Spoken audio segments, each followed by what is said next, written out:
Let me call you sweetheart, I'm in love with you. What does the nanny do? Okay, so we're done. Goodbye. You. Shut it off. Do not twist my words. Do not make me a victim, sweetie. Just look at the mountain. That's what you saw that day. Just the knife in the kidneys over all these years and the sacrifices that I made to love you. Let me call you sweetheart, I'm in love with you.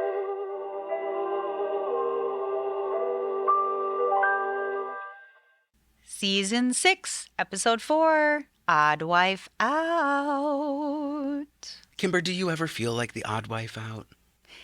On occasion, there are times when you and my husband make me feel like the odd wife out, but it is what it is. I can live with it. I'm definitely the even wife in, for sure, when it comes to your husband. He doesn't have to really fight with me,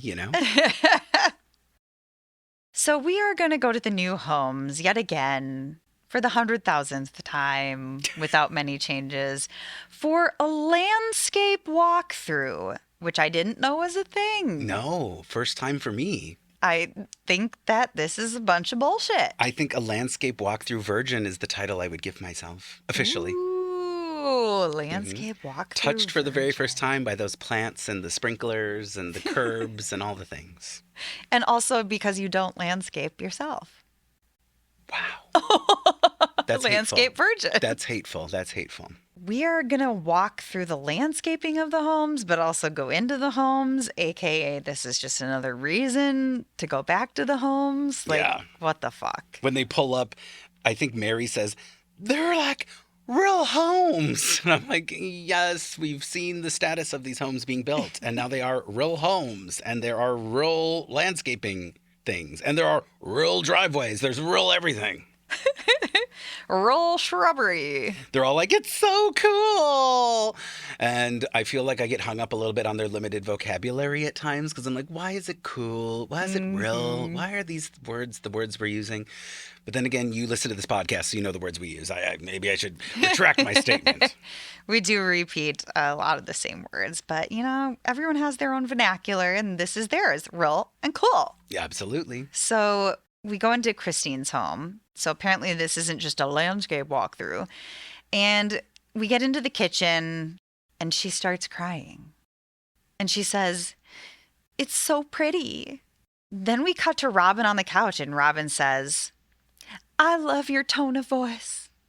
It's like you're describing the person that you love." Oh my gosh. And that would be Kody. And I don't think I could even count on all my fingers and my hands and my toes and my penis the number of times that I've heard Christine speak about Kody like this. She's always talking about him with such affection. So I know why Robyn would say that. It totally makes sense. Yes, the affection of that brand new kitchen. Mm-hmm.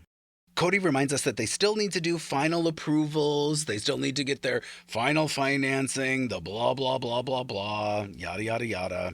And how this is the first time in 3 years they'll all live next to each other. And it'll be the first time that Robyn lives near them as a family. We get the wives walking through the yards to get to the next houses, and Meri and Robyn joke about how there's a wall between their yards.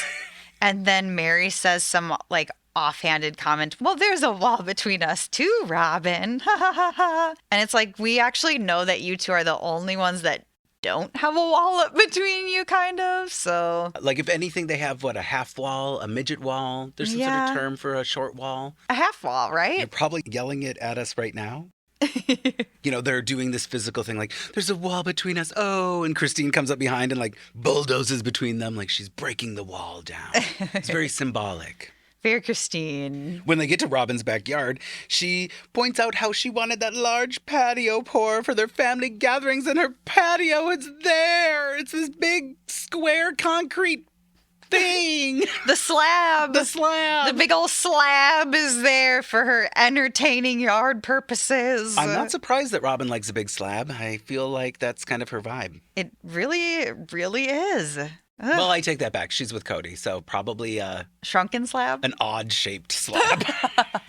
A left hanging slab. Hey, you know what? One of the balls usually hangs higher or lower than the other, but we're not talking about the balls, Chris. Those would be the shrubs. See, you're right. I'm not as good with landscaping as I pretend to be. I'm such a liar and a fraud. Yeah, apparently she's planning on entertaining a lot. So we'll see how that goes in the future.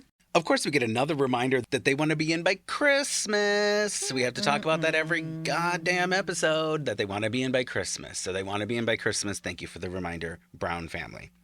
And Robyn cuts in, just one is all we need, on the couch. And it's like, oh my God, imagine being the other wives sitting in a confessional moment on the couch where one person is saying, one is all we need, knowing that Kody has said, please prioritize Robyn's home.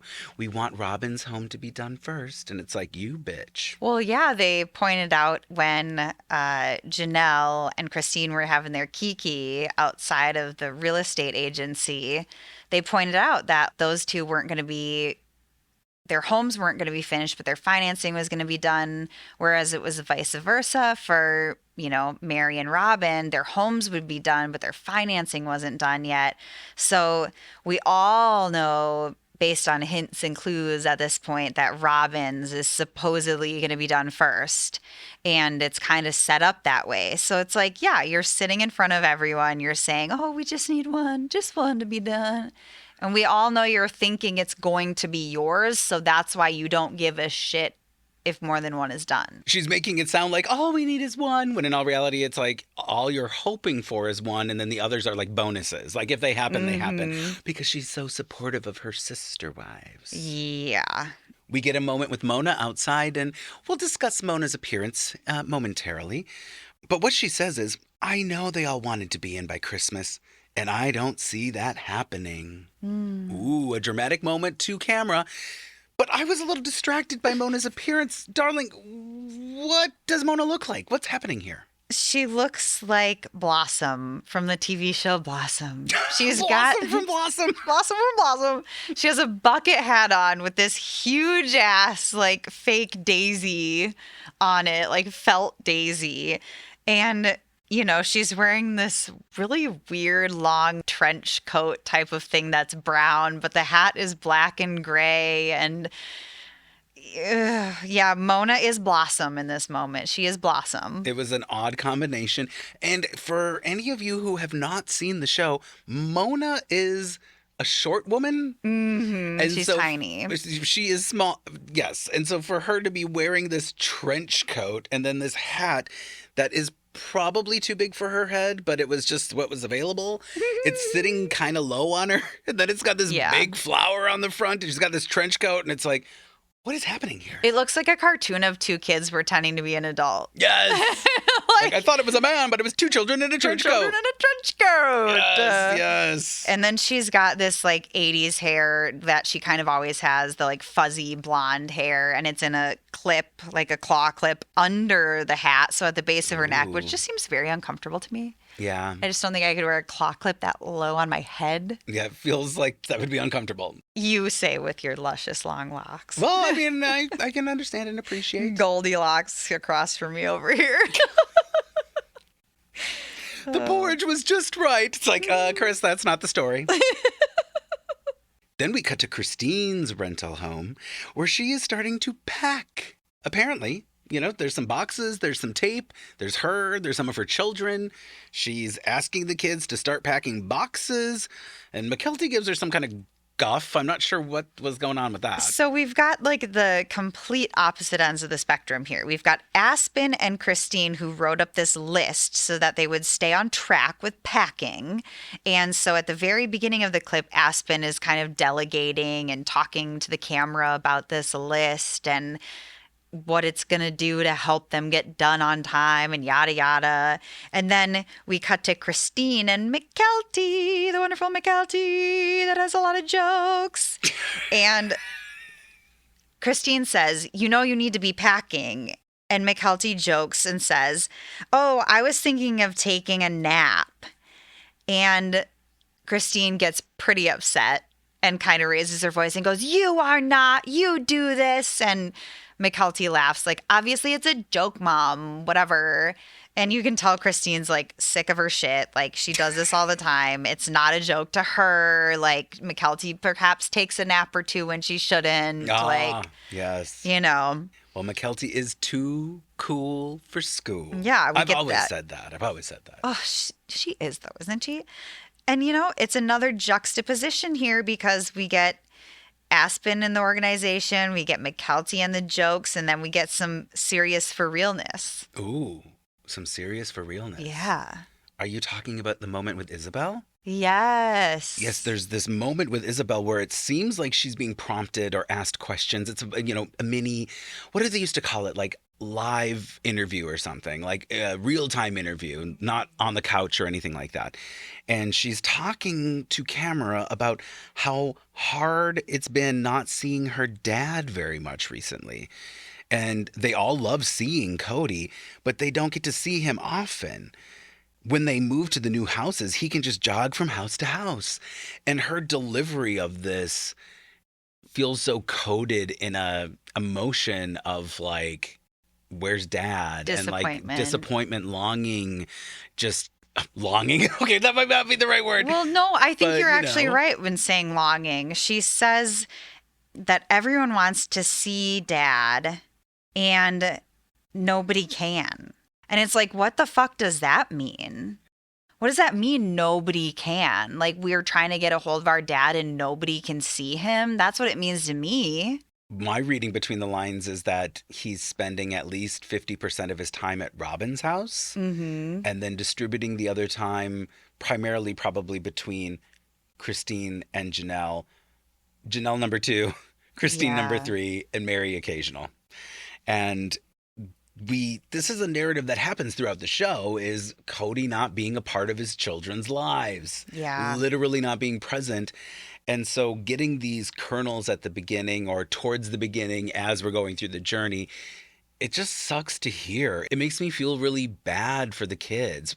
Not Robyn's kids. It makes me feel bad for everybody else's kids because it's like Cody's clearly not around. And they're clearly confused by it.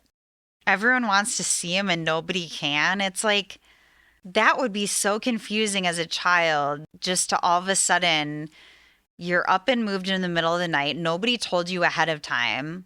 And then their lives change in an instant. They go from living in the same house as their siblings to pulled apart, living in separate houses, seeing their dad every day because he was upstairs or downstairs, to what the fuck? Now I'm not even seeing my other 2 moms, because let's take Robyn out of this. She wasn't a part of it. And now I'm not seeing my dad, and everyone wants to see him, but nobody can. The wording of that, the vocabulary there is very childish. She's just confused. Nobody can. Like, nobody can see him. Like, nobody knows why, but nobody can see him. And I imagine, paralleled with the experience of Kody not being around, I can only imagine how frustrating it would be to kind of constantly be trying to paint a better picture of your children's father to them. Yes. Right? Like Christine particularly, but maybe less Janelle and less Meri, but there's probably this thing where you have to always be making it sound like Dad's great and Dad's doing the best he can and whatever, while you're fighting your own battles about the anxieties of not seeing him and having to deal with all of that. Like, ugh. Like Dad's the king, like Colleen, our favorite ex-polygamist. Yep. You know, everybody makes it about Dad. Everyone makes Dad the special one. He's the king. When he comes to the house, he's king. And so the children are confused as to like what's going on all of a sudden. Right. And that's another crazy juxtaposition is Dad's not there. But then when he shows up, it's like, we're all supposed to stop. Everything revolves around Everything's about him. Yeah. Everything's about making him happy in this moment. And so that must be what my life's about. Because when I'm a good kid, he comes around. And when we behave, he comes around. And he's the special one that we want to come to our house that is held at bay like a prize. Like, it's very fucked up. Sticking on the theme of packing, we're going to head on over to Robyn's rental. Robyn, everyone's favorite sister wife. And she tells us she went to a lawyer to have her last name changed from Sullivan to Brown, which is real cool. Really cool. It's like really, really cool. Oh my God, these people. She says when the process is complete, she wants to wrap the paperwork up and give it to Kody for Christmas. Oh. If only she knew that Kody was such a Grinch at Christmas. The other wives are like, Kody hates Christmas. And she's like, oh, I'm going to give him this gift for Christmas. And it's going to touch him in places he hasn't been touched by his other wives. Ooh, gonna warm him up with this gift. This piece of paper. This paper in a package. She also says that if she could sign the house paperwork in her new last name, it would be really special. Okay. I mean, you gotta kind of give her that. Yeah. I mean, if you would give a normal person that. I don't know if we need to give Robyn that. I don't think I'd be in too much of a rush to change my last name just because you have kids in your other last name too, and it's probably more convenient for their sake, being away from their father, to have the last name. Shit gets weird when you change your last name. It gets so weird, and especially when there's kids involved. It's certainly not uncommon to hear of particularly divorced people, women, not changing their last names back to former or to new spouse's name because their children have that former last name of theirs, or, her supposed former last name, blah, blah, blah. So it's... it totally aligns to the whole polygamy thing, right? Like, he's the king, and it would just make me feel so great if my last name was his. It's like, bitch, I thought that you already had 4 last names according to your last credit poll. Like, how they many told last you names not do to you do need? this, you dumbass, Right? especially before the houses. Before the houses! Oh my gosh, how amazing in an alternate universe she gets rejected for the mortgage. She because applied she for the changes- mortgage in her old last name, and then she's applying for the home in her new last name. That would have You been so dumbass. good. That would have been so good. Oh. Jesus, you Wonder if failed that me. You works. failed me. But when Jesus, you're our dear sky friend, you have failed us yet again. you have failed us again. Curses. Now, speaking of Dad, Robyn's going to fill us in on a supposed trip to Montana to visit said biological father. Her kids are supposed to be going to Montana to see their dad right around when she might get into her new home. Oh, gosh. That terrible, terrible man she had to run away from in the middle of the night and that was horrible to her and her children. The kids are going to go visit him in Montana. And her and Kody are going to drive them there to visit him. Okay. All right. And she's like yelling at the kids about packing already at this point. We get way more yelling about the packing later on, but she's like yelling at the kids about needing to pack for their trip, but yelling at them to pack for the new house. Yeah, totally. So- Here's boxes, here's a suitcase, figure it the fuck out. She lets us know that this will be her first real home. Oh. And she brings up how they were forced to move from Utah. And they flashback, of course they have to flashback whenever they're talking about being forced to move from the Lehigh home. Yes. And she says in the clip, oh, the paparazzi, somebody saw us. Tabloid, honey, the tabloid. The tabloids. Yes, not even the paparazzi. This was back when tabloids were a thing. The tabloids. And then she's talking about how they're forced to move to Vegas. And I noticed that she's wearing a Las Vegas baseball cap. Yep. Crazy. It's one of those details I did not notice, and you pointed out to me, and I'm like, wow, she's literally wearing a ball cap that has like curly letter Las Vegas on the brim or whatever. So you knew this was happening. You've been planning on it. You're not being forced. Like, you're shopping for new Las Vegas propaganda hatwear, and yet you're being forced to move from Lehigh, Utah. Like, get out of here. Honey, maybe it was a hand-me-down from her mom with the mustache or her step-uncle daddy who live in Las Vegas, and it's just a coincidence that they were forced to move to Nevada. Oh my She gosh. specifically says we had to move to Nevada, something like that. And it's like, why was Nevada the state you had to go to? I don't think you were forced to go to Nevada. No. I think that's the place you chose. But it gets worse. It always gets worse with It her. always gets worse with Robyn. She says that she's cautious about new homes due to all the disappointment in her own life. She doesn't make promises to her kids that she can't keep.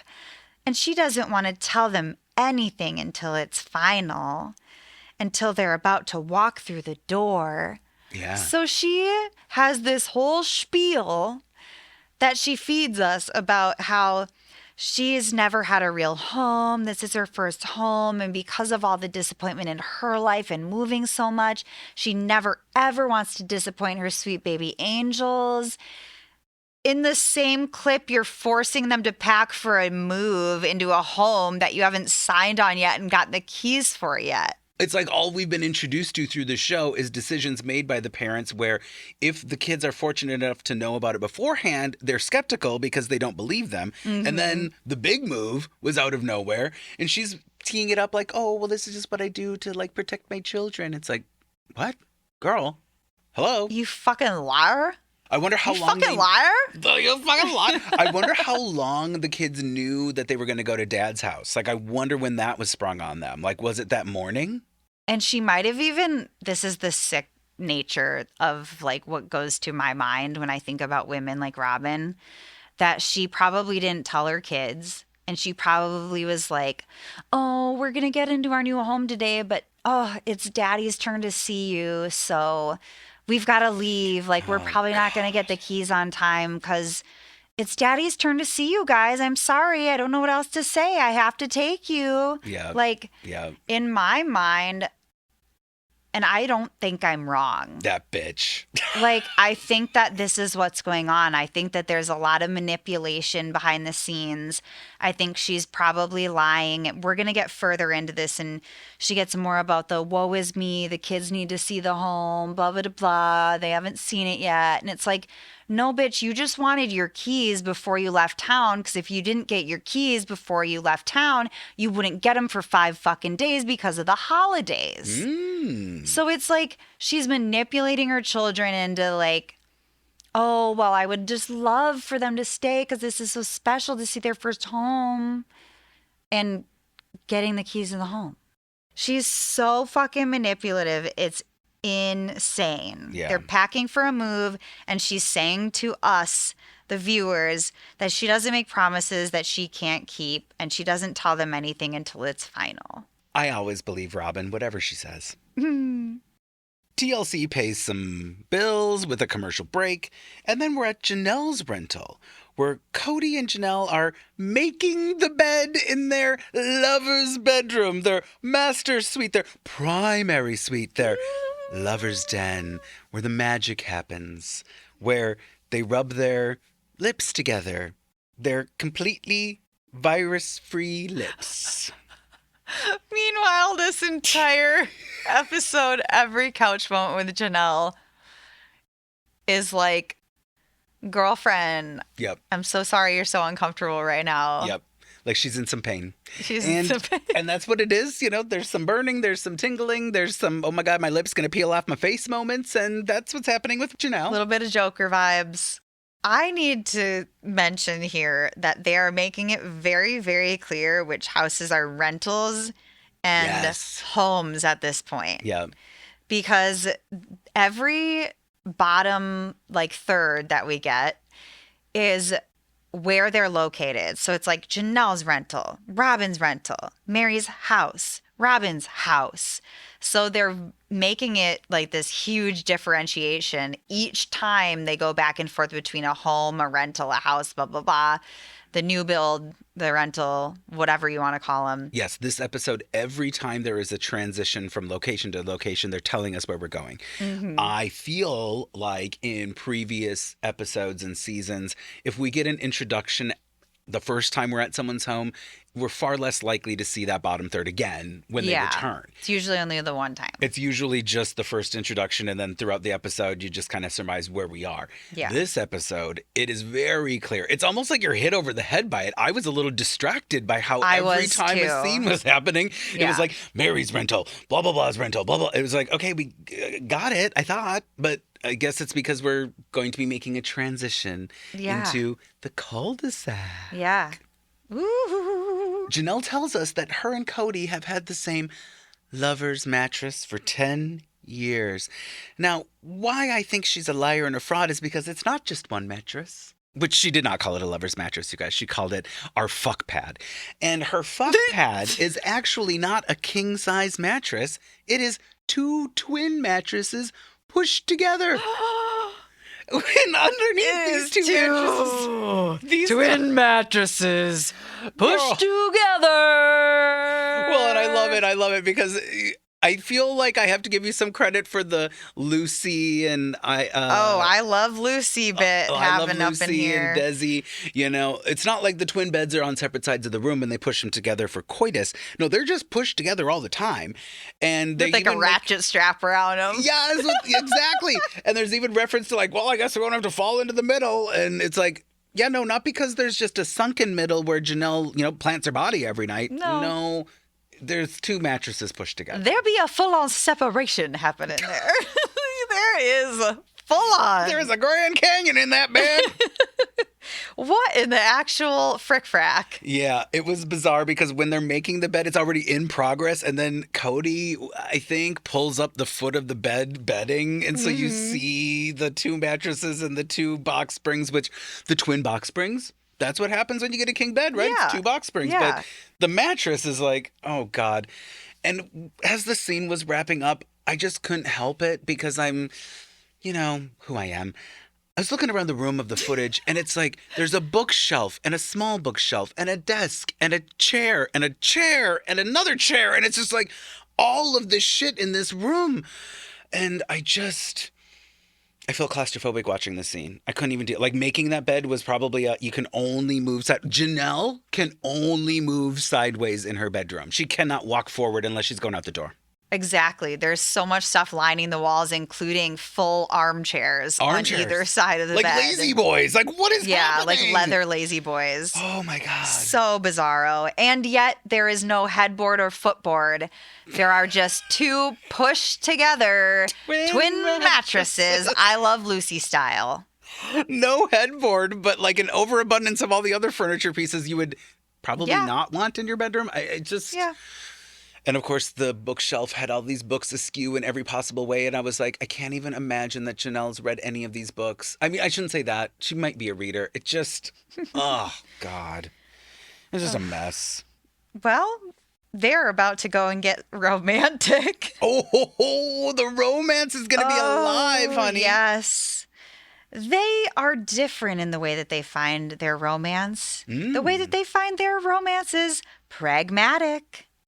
So that when they get intimate, it can be a little bit awkward. Like, what? Their love is pragmatic. So when they end up getting intimate together, yeah, sure, it can be a little awkward. But the way that they laid this out for us was like Kody stumbling over how to lay out his relationship with Janelle in a sexual way. And it was so fucking weird how he laid it out for us. I have the exact quote, darling. I would like to, this is a serious broadcast. Yes. Janelle and I have a relationship that finds romance in very pragmatic things. And so every once in a while when we get romantic, it just seems slightly awkward. Who says this about their wife? Like, okay, you can acknowledge that the pragmatic is how you connect as people, but to say that when you get romantic, it's slightly awkward? I don't even know. And this is the thing. So now they're going to go shopping for a mattress, right? Because, these two twin beds pushed together. They've had them for 10 years. This is just not, this isn't going to work for us. So all of a sudden, this is going to be an awkward situation to shop for a mattress with your wife in a retail store with bright overhead lights and a salesperson. I don't understand. Maybe it's because I'm not part of the cult. I don't know. It so just fucking doesn't weird. make any sense to me. Well, Kody has to declare that mattress shopping wasn't awkward. Yep. Of course, you guys, we get the footage of them mattress shopping, and it's just as alarming as you would expect. But it's like he has to share, by golly, this wasn't an awkward situation. Listen, shopping for a bedroom set is about as intimate as I've been with a man. I've never been touched. I've never been felt. I've never been penetrated. I've never sucked, tweaked, or any of the like. But I have shopped for a bed, and I want you to know it was not awkward. It could be a little awkward if you saw the bottoms of Janelle's hooves as she jumped onto the beds. Her filthy filthy hooves. Oh, golly. Someone wash him with their hair. Robyn, get on your hands and knees. Wash them filthy Janelle hooves with your hair. Oh my God, it's so good. Oh, God. They're in the store. And of course, if you've ever shopped for a mattress in a store, you know that usually the mattresses are bare, but there's that thing along the foot thing. The last 4 inches, 5 inches of the bed. Don't ever rely on Kimber to measure anything. The last 24 inches, literally 2 feet, has that plastic barrier so you can swing your feet up there and you're not going to make the mattress all filthy. So we get to see Kody taking his shoes off and Janelle taking her shoes off. We don't get to see the details. I'm kind of glad about that. But they're, sliding off. She's heeling them off, using the other heel to pull them off. Kody hops on the bed, kicks his feet up, puts his hands behind his head, and he's like, oh, yeah, this is it. I'm a man. And Janelle, she gets her shoes off eventually. We hear click, click, click, click. And then she kind of rolls up onto the bed and lets her feet drop. And they're not even on the thing. They're on the white mattress. They're on the white mattress, and it looks like Hobbit's feet. And they're filthy. Hobbit's feet. Because this is it. She's not a tall woman, and she's not even extending her legs all the way. It's like she's curled them up by her torso, and it's like, what are you doing? Showing us the bottom of the dirty feetses. Oh, God. That's what she should be doing instead of self-help coaching is OnlyFans. Like, you want these dirty little dirty piggies. Foot. That could be her handle, Dirty Little Piggy. That's already taken for sure. That's for sure got to be Dirty taken. Little Polly Piggy. Dirty Little Pig Piggy. And there's Polly Piggy Tootsies. Polly Piggy Tootsies. Oh my God. I say a little prayer for us. This little piggy went to market. This little piggy stayed home. Filthy little piggy.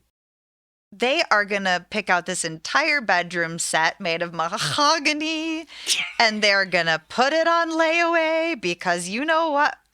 This year is their 20th year anniversary, and this won't just be the 20-year anniversary gift. No, this is going to be the Christmas gift and the birthday gifts, and by golly, it's going to be worth it. When you're having such an intimate moment with a stranger watching you put your disgusting feet up on a bed, it probably moves you to say, why just buy the mattress when we could get the whole bedroom set and knock out all of our holidays for an entire year? The intimacy, the romance. I've always wanted to lay on a mattress in a store and look at my partner in the eye while the salesperson was there and say, honey, can we please put this on layaway? Just imagine the intimacy. If anyone listening knows Rosie O'Donnell, I would really appreciate an introduction because we need a blue light special. Or Martha Stewart, the very Kmart layaway vibes. Yes. Let's get one of those spokespeople in from the 90s and really bring Janelle full circle. After this scene that really moved us, Janelle and Kody are on the couch, and I was really distracted because they're both wearing jeans on the bottom and blue tops on the top and blue tops on the top. It was just a lot of blue. It was like blue everywhere. It's mostly because Janelle is wearing her favorite texture, silk. She wears a lot of silk tops. Well, honey, you want to show off every fold, nook, and cranny. The black silk top, that was notorious for a while. Now we've got the blue silk top that's about to be notorious. It's notorious. And her eyeliner is borderline goth vibes. It's very heavy. It's very, oh my God, here we are. And I was thinking she looks really tired or something. Like her bag's under her eyes. She just looks like she hasn't slept in days. Oh, we've got the return of the Ursula shadow. The Ursula eyeshadow combined with the dark liner that happens normally, combined with the blue washing her out and the shine off of the blue extra washing her out. She looked tired. It was potentially her worst look yet, and that's saying something. It was rough. It was rough. And then you've got Kody sitting next to her who just looks like a Bobby twin or something, but like the less horrible version because he's, doesn't look so tired. But yeah, maybe I retract my less horrible. I don't know. Then we cut to what we are being told by Kody is our final walkthroughs of the houses. I was a little thrown off because his clip makes it sound like we're going to go to every house in a row and that's what's going to happen. But that's actually not what happens. We get some other things in between. So I was a little like, what the fuck's going on here? But, then I took a Dramamine and I'm back here, the person you love. It's weird. They start the entire episode doing the landscape walkthroughs. And then we go into Christine's home and see the kitchen where she tears up and calls it her first and only true love.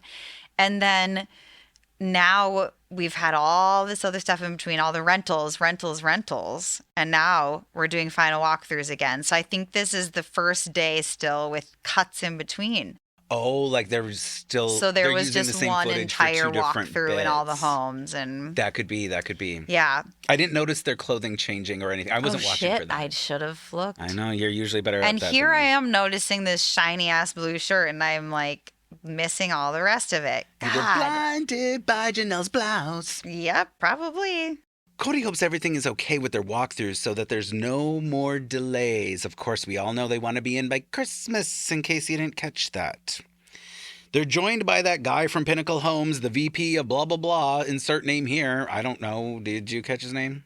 Daniel, Builder Daniel. Builder Daniel. I hope I remember that. I probably won't. So whatever that guy's name is meeting up with Kody and Robyn, being joined by Mona to enter Robyn's house to go inside and take a look around. They go to walk into the house, and Robyn declares, "You are walking into my sister wife's closet headquarters." Inspirational. I thought that the elevator bay was really moving. The fountain in the middle really gave it that classy touch. Giant knuckles rising from the ground with their 3 heads perched on top like a bear claw. There's 4 heads, you lunatic. There's 4 wives. No. Yes. Robyn can't get anything right. Oh. That's all I'm saying. Yes, that's so good. Meow. What she's talking about is literally a space like we're recording in right now. Like it was like a bedroom or a guest room or the office. She's just insane. And that's Robyn. The headquarters. When they get into the kitchen during this final walkthrough, Robyn talks about the double convection ovens that she has in her kitchen and how she'll be able to cook 4 different things at 4 different temperatures without burning any one of them. Oh, it's just so wonderful. Kody has pretty much the most disgusting thing to say because it's sexist, but it's also like he's hitting on her in Well, front let me of take us. this one then, please. This one's for the manosphere. Okay. You're so beautiful. You don't need to be able to cook. Boop, boop, boop. Fill in the blanks there. Basically saying you can't cook, but because you look like Monty Burns with a wig on, I'm really attracted to you. Or like some sort of bird. You know, you've referenced the bird look. She definitely does look like a bird. She looks like a She's like owl. a long, skinny bird or something with a wig on. With the big And jaw and the because nose. She's so beautiful. She doesn't need to be able to cook. Basically saying, you can't fucking cook, but because I like to fuck your weird ass body, it's all good. Because I like that giggity giggity when we're getting it on. Giggity, giggity. Robyn says, if you weren't so picky, I could cook for you. It's like, Robyn can't cook for anybody. We know this. She literally, every time she's cooked any food, it's looked atrocious and disgusting. And then they're like pulling each other by the belt loops during this. And they're standing in the kitchen in front of like the pantry. And Mona is like a foot away from them. Like she's Yes. very close. Yep. And so is Daniel the builder. He's like across the island. And they're pulling each other by their belt loops in this like sexy way from like, ooh, this is like from the Gilmore Girls days. Like, this is how we flirt, you know? Oh, God. And then they're just like pulling their torsos towards each other in a romantic yeah, but it's like embrace. a very like juvenile little Yeah, way. it looks like they're at a football game. Yeah. Yeah.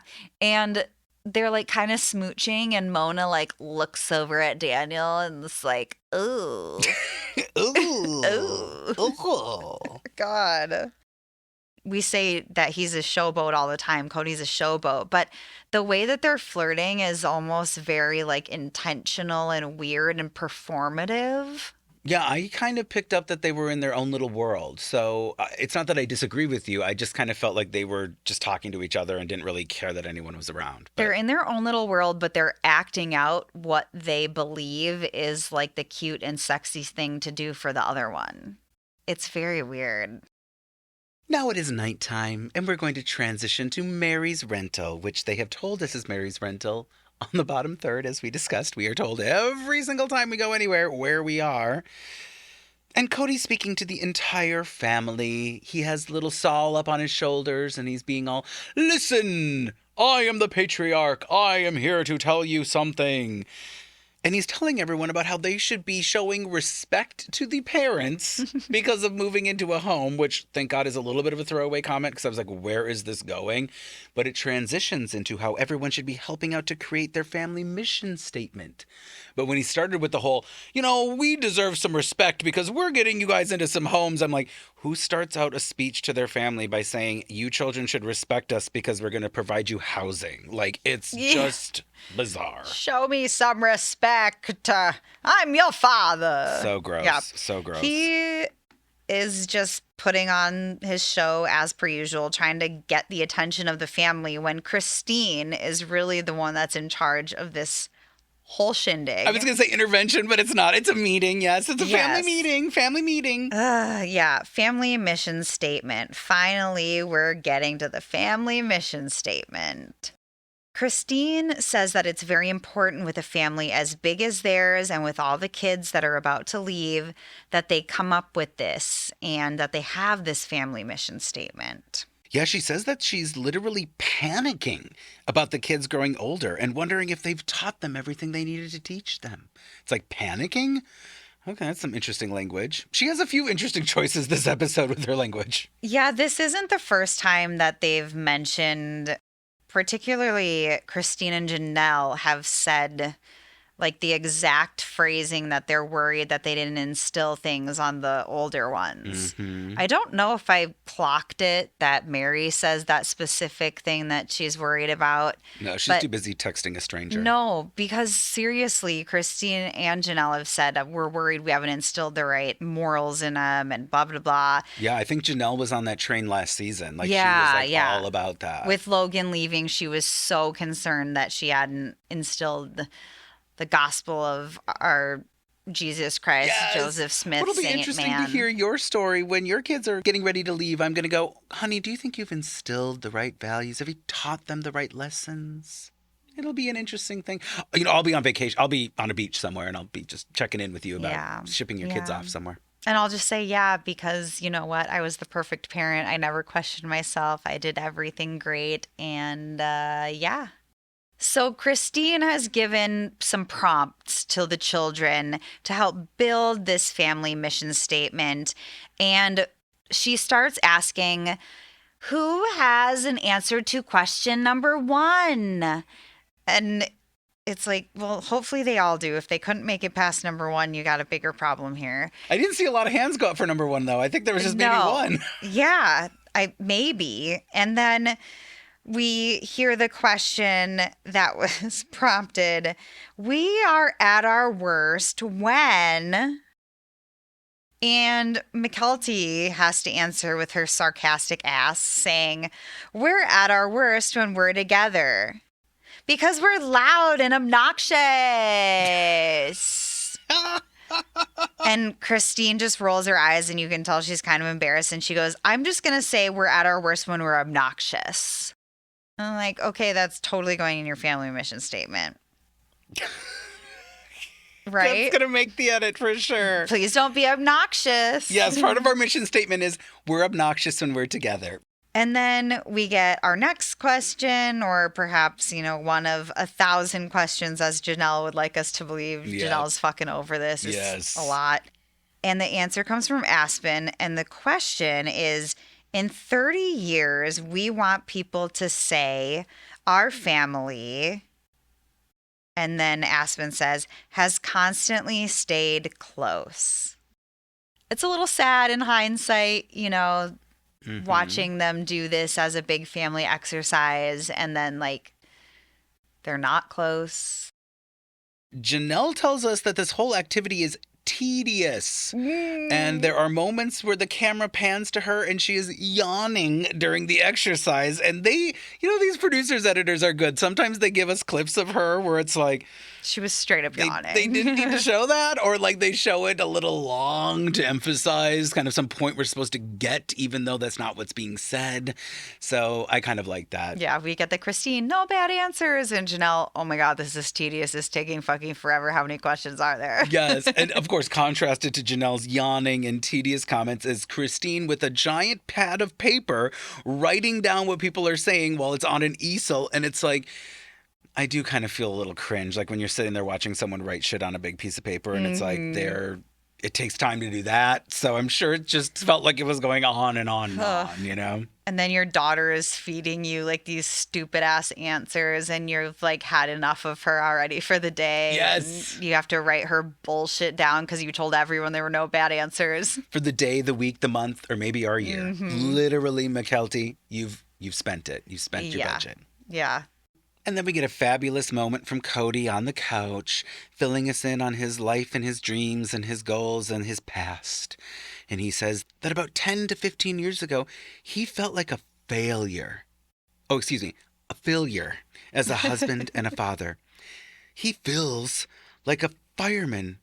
He feels a lot of things, honey. He feels. What are some of the things he feels, honey? We get so many great analogies from Kody Brown, don't we? Oh, it's so good. We just do. Yeah.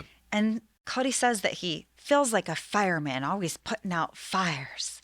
And these new homes, well, he just wants it to make him feel like an architect. Ooh, okay.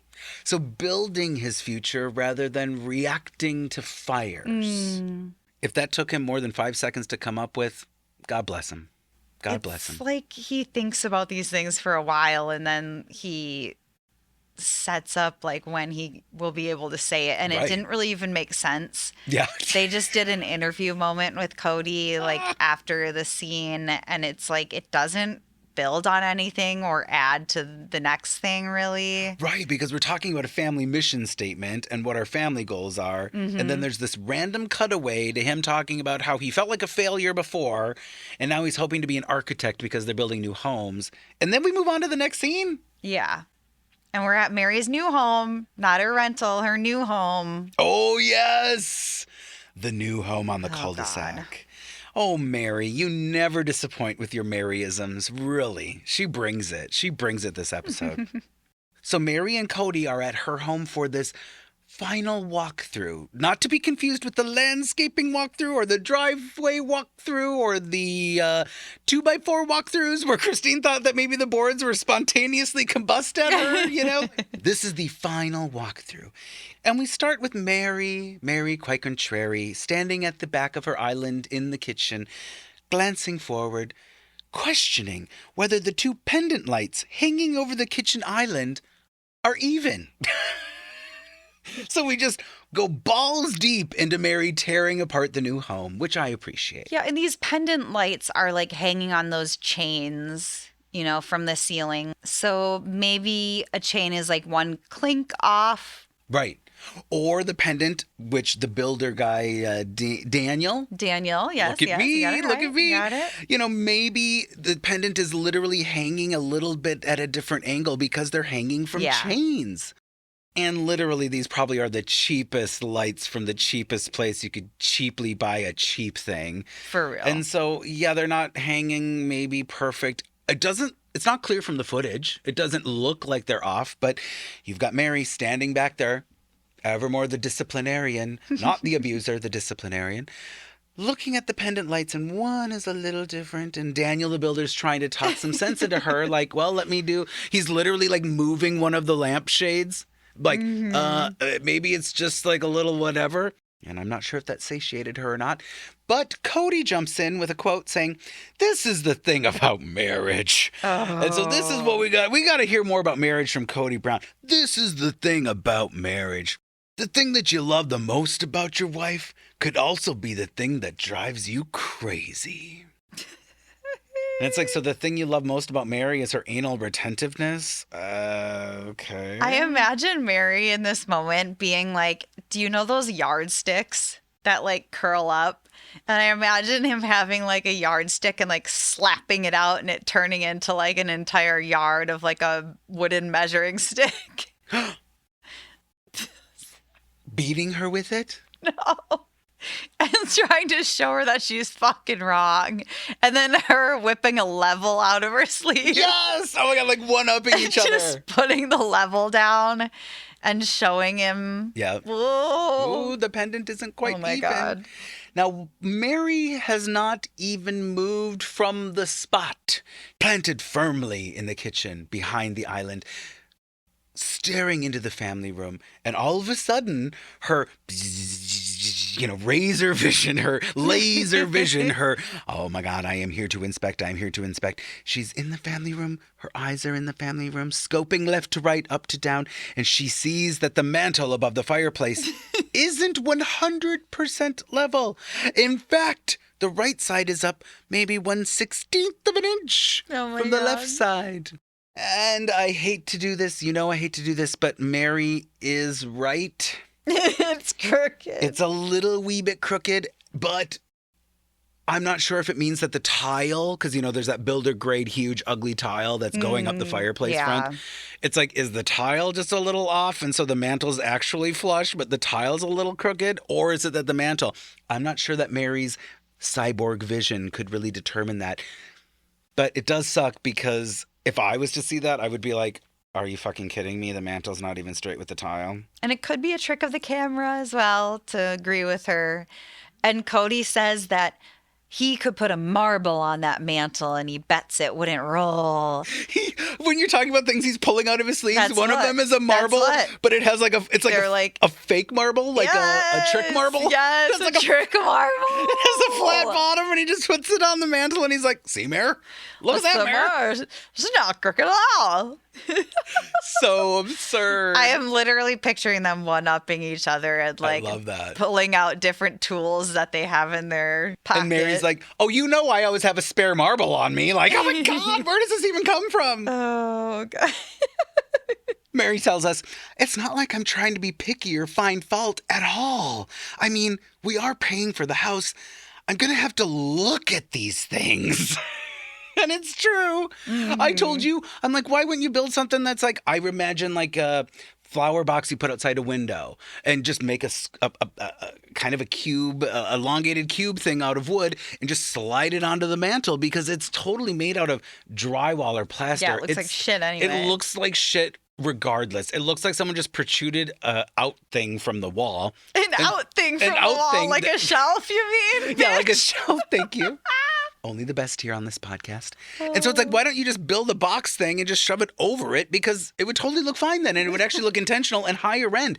Meri also is crafty and she's got fucking time on her hands. Why doesn't she do these things? Why doesn't she macrame it? Why doesn't she hodgepodge it? Yes. Why doesn't she quilt it? Make that fucking mantle however you want, bitch. It's up to you. It's an opportunity for her to make it her own. Yeah. But Meri struggles with her indecisiveness, and she also just is a particular picky bitch. So this is the thing. She's going to stand in that kitchen, and she's going to look at those pendant lights. They're not going to be even. That mantle's not going to be even. She's going to have a mental breakdown. Maybe she just has like laser eyes that when they can't focus on things, when they're not even, she gets like a horrible headache, and she's just actually a genius, and we don't know it. That could be. Yeah. I was thinking that the mental breakdown when you don't get what you want might be genetic, but I'm getting ahead of myself here. Well, we are going to hear a little bit about her mom. Oh. And how Meri has already invited her mom to come and visit and help them move. So now she's got to ask Mona, what's happening with the move? And is it happening before Christmas? Because my mom is coming to visit and she's coming to help me move. Oh. No pressure, Mona. Mom's here to help. Bonnie. Beautiful Bonnie. The headache. Mona tells her, I have to be honest with you. It's not going to be this week. It's not going to be this week, and I'm just trying to be honest with you. And Meri's question is... Oh, so next Monday? Oh. And Mona, if looks could kill, for once, Mona has a bitchy look on her face, and she's like, well, next Monday's Christmas Eve and we will be closed. Yeah. Also, let's have a little mini flashback here. The number of times Mona has talked about the significance and importance of getting documents, getting all of their things in on time to prevent this very thing from happening. And Meri, who I thought of all of them would probably be the most on top of that. I don't really understand why she's the delayed one. But Mona's like, yeah, you know, all of the documents that you gave us, they actually do need to be reviewed, and that's not going to happen overnight. So it's not going to happen. Like, she literally just sent Meri's in like that day or the day before, she mentions. And, you know, to Mona's credit, it doesn't look like she's enjoying breaking this bad news. It's totally like when you've been in that position where you're trying to warn someone that something's not going to work out unless they follow a protocol or get something done by a certain time or do something, and then they don't do it. And then you're like, well, I guess this makes me the bearer of bad news, even though you should have seen this coming because I've been warning you the entire time. Right. And this is like the first official time that Mona comes out and says, well, it won't be by Christmas. She literally says it in this clip. So we're going to say like warning number 1 and be generous, even though it's been probably warning number 3 now. Yes. Warning number 1. Yep. You are not, I don't even think warning is right. I think it's more notification. Like notification, you are being notified. It's not even a warning. Yeah. You are not going to be into your house by Christmas. She is straight up telling Meri it's not going to happen. Not this house. And Meri and Kody do look disappointed. You can tell Mary's trying to like hold back her feels. A little part of me feels bad for her, but that's just because part of me is human. Just that little part. But then no, because you're like wanting them to change all these things before you move in. And we're finding out that Christmas Eve is 5 days away or like a week away. I don't know about the number of days. Because she says next Monday they'll be closed. So it's like, okay, it's at least, let's give it the most days, 7 days out. And you're wanting your mantle fixed? Right. Like, what would the action item be? Like, that the crew come back in and fix your mantle? Before That's only you move gonna in? delay. And it's the week before Christmas? Like, that's what I'm saying. Like, oh, God. Mary's probably given them so many fucking changes that it's like, how can you realistically even think that they could do the changes? You could close on the house. You haven't submitted your paperwork. Yeah. Lie number 1, you're not telling Leon yet. It's like, she's pretending she's Delulu or she's being Delulu so that she doesn't have to tell her child. Well, like I said, disappointment runs in the family. Yeah, it's about to run real deep. Then we were once again blessed with a commercial break. And now we're at Janelle's rental. They make sure to tell us it's her rental. And everyone is gathering for a status meeting with Mona. And I think this might be a new era for Mona. I'm not quite sure. I think every time we get introduced to her, every new scene, she's got a completely different look. She's very Madonna this episode. Yes. Mona has switched her look up to a black leather jacket. And she's got these like fuzzy little clipped up hairs on the top of her head. And she is looking like a biker chick. Oh, that's right. The biker chick mixed with festive Christmas. Not a holiday, Christmas. Yeah, she kind of looks like 80s biker chick. With a red scarf. That might be celebrating Christmas. Exactly. She's going to the bar to play bingo, but she's got her Christmas scarf on. Mm-hmm. She's like had this jacket for the last 30 years. Yeah, it's definitely not new. And she tells the camera outside, I'm here to share some good news and some not so good news. Bum, bum, bum. So when Mona's inside, they're all sitting around Janelle's table, that, you know, bar height table that's in her kitchen. She has totally one of those high tables with all the bar stools around. And it's funny because this is not a small family, even just Janelle's portion of the family. So it's like the room is filled with bar stools. It's just every room in these people's homes are just filled with shit. It's just like, oh my God. It's so weird. So bar height tables were like a thing for a while in the 90s. And my husband is 6'6", and he's the short one in his family. Right. And so when they redid their basement bathroom, Dave's mom, who is 6 foot, that jokes she's 5'12", whatever. Yeah. She was sick. So the boys went and built the bathroom downstairs. I'm 5'5". When I go in that bathroom in the basement, I have to sit on the counter to get ready. Like, it is literally like a 6 foot tall counter. Yeah. Oh, And God. this family, like, is not tall. The Browns are not super tall. No. So it's kind of funny, like, why the fuck would you pick that? Like, I can picture a tall family picking a table like that. I don't know. It's just kind It of was funny. definitely of the time. Like, my parents had a similar table, right? Yeah. Where it wasn't the same size. There weren't as many stools because we are a normal family. Like, Well, your feet might be feetsians Yeah, exactly. under Your the legs are table swinging. dangling. As you're saying your prayer before dinner, you're Yeah. kicking your feet like you're 3 years old. Like, Yeah. okay, here we go. Oh, that's like me on the counter in the basement at my house's childhood home trying to do my makeup. Childhood home. Boyhood home, please. His Scott. boyhood home, Boyhood home. has tall counters that a fast going 70 years ago the Giants would use. Well, it's where you trim your muffin chops. Trim your mutton chops. Mutton chops. Muffin chops. Oh, Chris. Mona reminds Meri that she doesn't think Meri will be in by Christmas. Darling, I think you're keeping a tally of how many times Mona has told Meri in this episode alone that she will not be in her home by Christmas. Are we up to number 2? It has been a 2 times now, as far as I am counting. So when it comes to Kimber and the girl math, ooh, let's go 2. I confirm 2.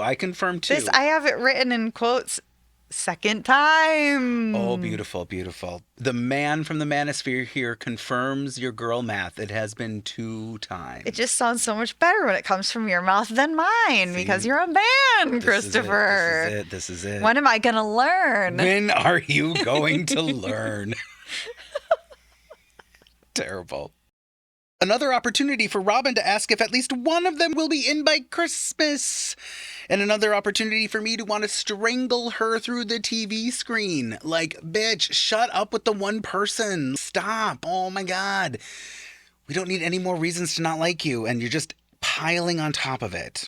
And Mona responds to Robyn's ridiculous question by saying that she thinks someone will be in by Christmas because she needs to grab Kody and Janelle right now because their documents are available at Tidal. And they show Janelle, and she is so excited. She's genuinely enthusiastic. She's like tickled.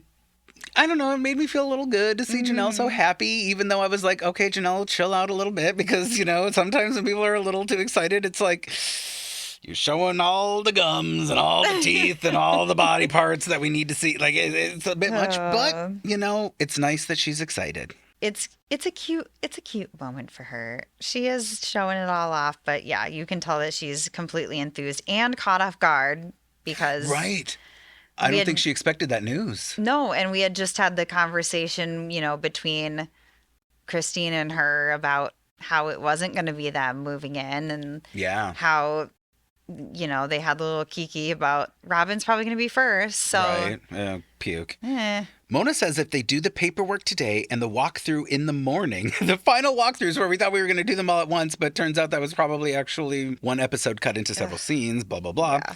Then they can get their keys after the walkthrough in the morning. So it looks like Janelle might be able to get her keys the very next day. Enthusiasm, excitement, yay!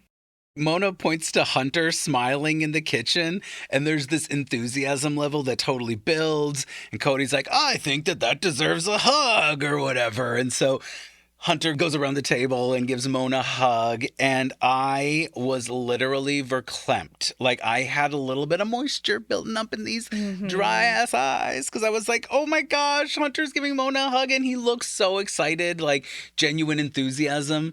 And I think as we were watching it, you pointed out that he kind of moves away like, oh shit, I'm being too, you know, like he had that moment of I gotta be cool. That like teenage embarrassment moment where he's like smiling ear to ear, but he's trying not to, like Cheshire Cat style. Yes, and it's pretty cute because you can tell he's got the like teenage embarrassment going on. But it was a cute moment. Like, it was just so great that he was there to overhear that news. And then seeing your mom be so excited about something, particularly when Janelle's definitely the most even keel of all of them. Yeah, Must seeing have been her nice this to see excited is like, oh my gosh. Yeah, Yeah. Janelle's showing something here. It was cute. It was. And then we get an update about Christine. Yeah, she's clear to close. They're just waiting on the documents to come through. So they must have already filed everything and they're waiting on stuff to clear. So, you know, we got two people very close. The two exact people who we were told would not be the ones moving in. Yeah. So paid to turn in your paperwork, ladies. Ladies. And when we're talking about Janelle's enthusiasm, it was funny to see Christine's. I hope I'm not being too judgmental here. We don't like to judge on this podcast. But she was doing totally the like, Hercules, Hercules with her hands. Like she was so excited. She was like involuntarily clapping. And I felt good for her in that moment. Yeah. She expresses genuine joy very well. Yes. And then Mona moves on to Robyn for her status update with the homes. She tells us Robyn is going to title tomorrow afternoon to sign documents. She's been cleared for closing. I think she might have said 4 p.m. or something. Like 4 p.m. We're going in to sign documents. You've been cleared for closing. More excitement, but less enthusiastic from the hosts of this podcast. It's odd because the way that it's being described by Mona is very ambiguous. Like they're all doing different things with the documents and waiting on different stuff with the documents. So it's like... Well, the most important thing for us to remember is that Meri is not going to be in by Christmas. And so Mona broke the bad news first, which any reasonable, rational person does. You break the bad news first and then you follow up with the good news. And the music transitions to this emotional music. Oh, God.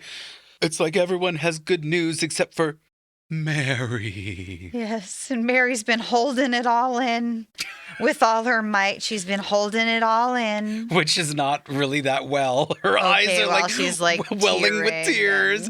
Her face looks like it could like cut through whatever her face could cut through. Like, oh my God. And this is where Meri says that she thought that her and Robyn would be in.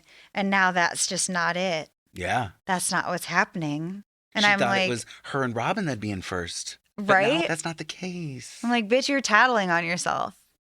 You're upset right now because you thought it was going to be you in there and not them. And now you're finding out it's the opposite. Like, well, girl, I'm not. Because she would have loved for it to be her and Robyn.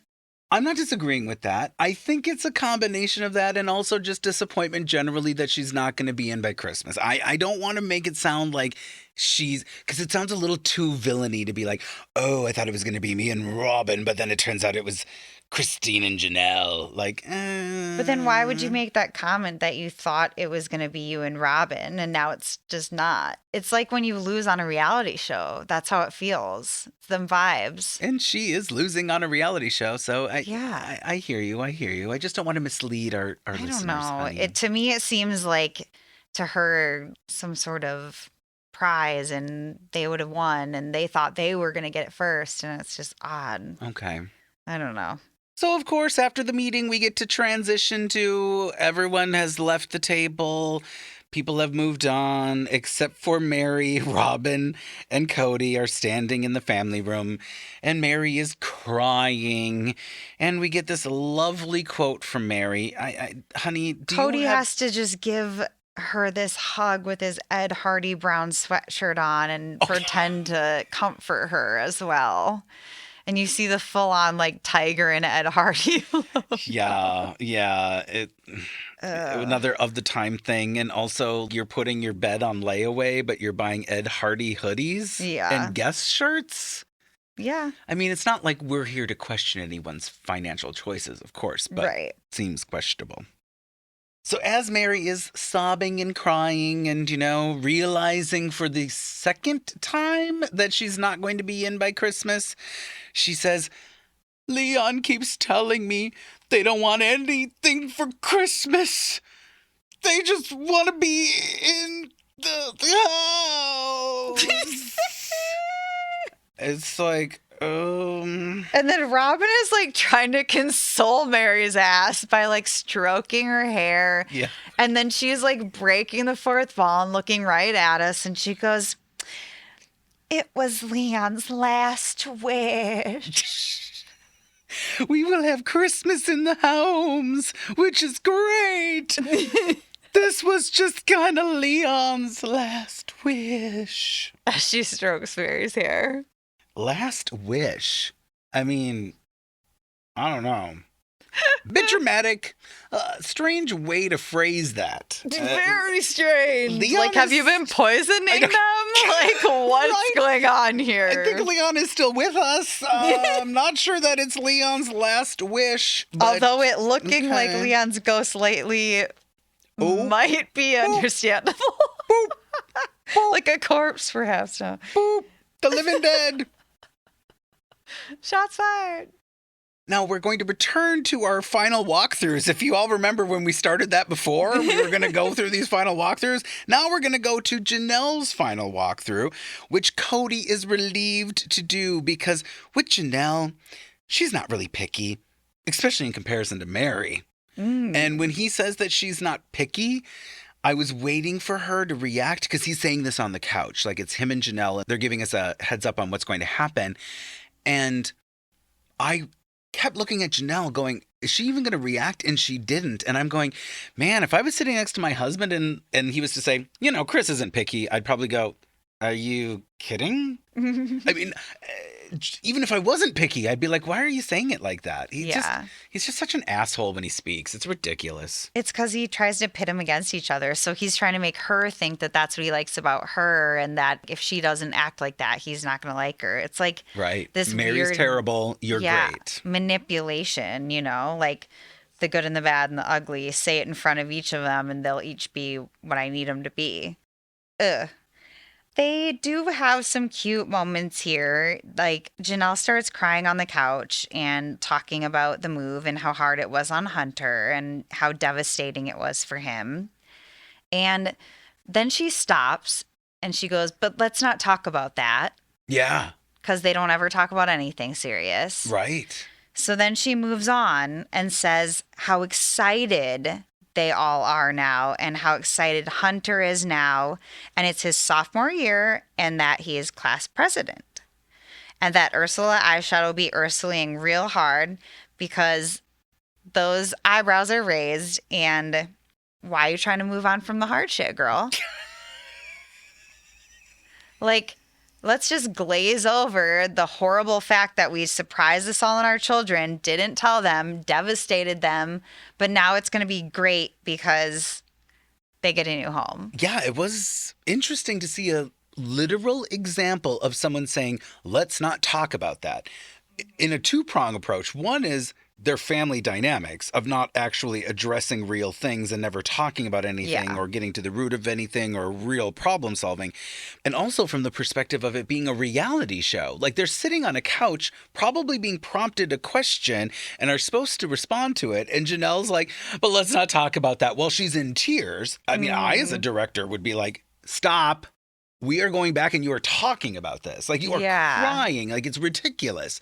So it just highlights the dysfunction in their family. But because it happens so quickly and then they move on to the, excitement of the new homes. It's almost like as a casual viewer, you wouldn't get hung up on it. This show is so full of these moments where as a casual viewer, you might just be like, okay, whatever. But in all reality, it's a big deal. You can tell by her eyes and the way that her eyeshadow is up to her eyebrows. And those bags under her eyes. That's the thing, right? We were talking about her confessional look and how she looked all haggard. And maybe it's a result of these emotions that she's been going through in these confessionals that she's not actually addressing. She could have been crying at the beginning of the confessional, and that's what we were shown when it looked like she had bags. And then afterwards, they're showing the crying. Yeah, absolutely. Oh, yeah. They're playing with that footage, and it was not working in Janelle's favor for this episode because at the beginning she looked like she was hit by a Mack truck. She did. And we're not talking about when she was stigmatized by Kody because, that's more of like the tiniest U-Haul. And so it's like, she looked like a mess. And now we're seeing her crying and it's like, okay, the math is math. That makes sense. Yes. We get the most splendid part of the episode for me. And this is Mr. Builder Daniel. Daniel Builder, can we fix it? Can we fix it? Yes, we can. Yes, we can. He has to point out Kody's different personalities with each wife. Yes. He's outside of the homes, like on the cul-de-sac, having a 2-camera moment. So he's obviously being asked about, He's being asked what questions. has it been like to work with Kody and the wives or whatever? It's like a couch moment, but it's him standing outside of his workplace, just hoping he can get free of all of this if he says what they want. Please sign the paperwork. Give us the money. I want to be done with you people. Of course. So he's going to point out the different personalities that Kody has with each wife. And we find out that, number one, Janelle is very matter of fact. He acts very matter of fact with Janelle. With Christine, he is jovial. Jovial, like little cherubs with their tushes in the air. Yeah. I was thinking Christmas morning, but the cherub totally works. Yeah. Then we find out about Meri and what he really thinks about Meri, which I think we all knew all along, is that Kody has to be accommodating with her. And that he senses that Kody doesn't always agree with her. And this guy is so ready to be done with her. Yeah. And you can tell based on the first clip where he's trying to fix the light that's uneven to now he's like had enough of her shit. And then he says that Robyn, it's like Kody is still in his honeymoon phase with her. And it's been a very interesting experience for him to see this all. Interesting to work with them. Honey, how many times have you said what I've told you was interesting? Interesting. So usually when someone says something's interesting to me, it means that it's completely uninteresting. Cut to 3 minutes and I'm like, well, that's interesting, honey. It means that they don't think that it would be good for themselves. Yeah.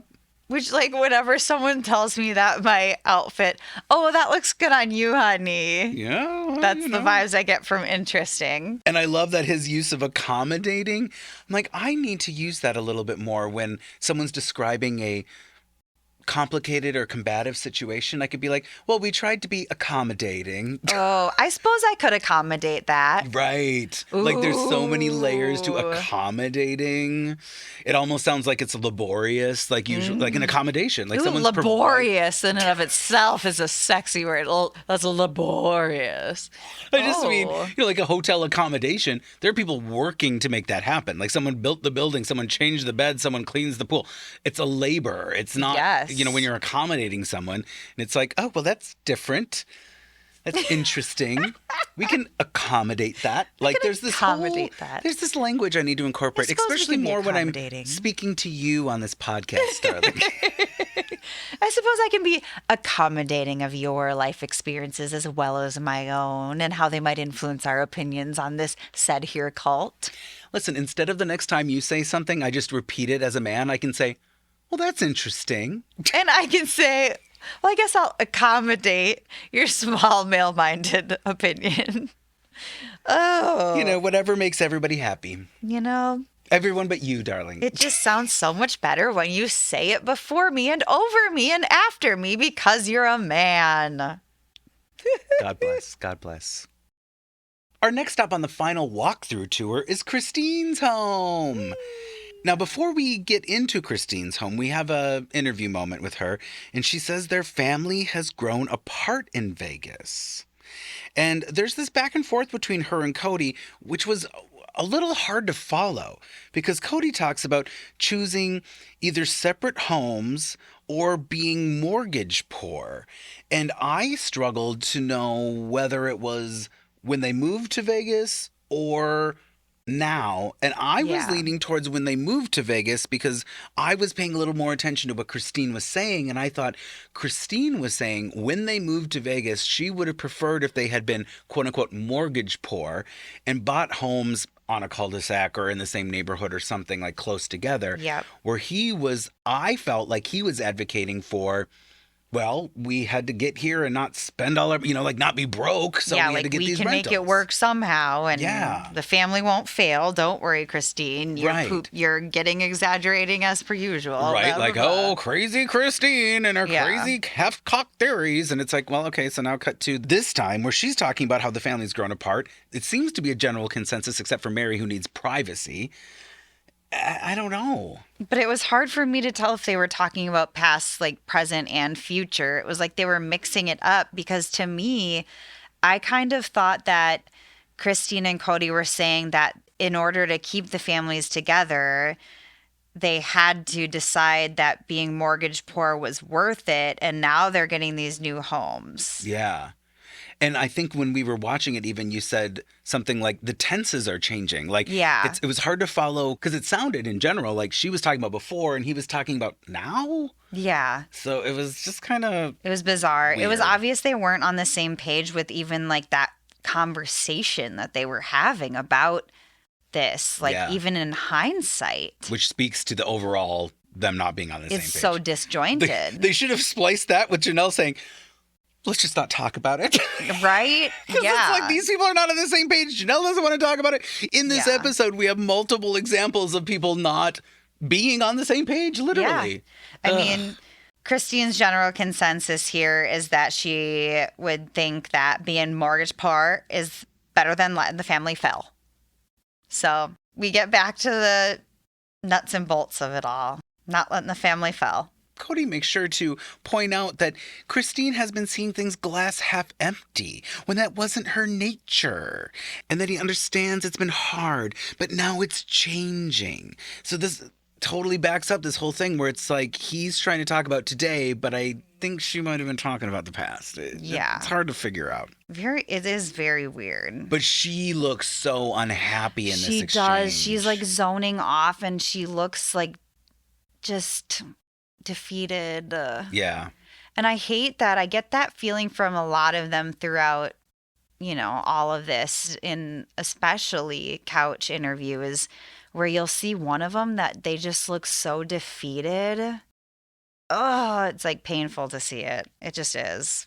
And, we do joke about the manosphere bit and my whole thing or whatever. 'Cause, but I feel like the pattern with that is Kody giving directive on how people should feel through a masked kind of, I have some sort of insider knowledge, or I'm going to disseminate something to you all, and you're just supposed to accept it, or you're supposed to understand. And there's usually, like you said, Like belittling one at a time, and there's least- at least one of at them. least one of them Yeah. is completely going like, I don't even know what to say or do. Yeah. And just looking disappointed. And Yes.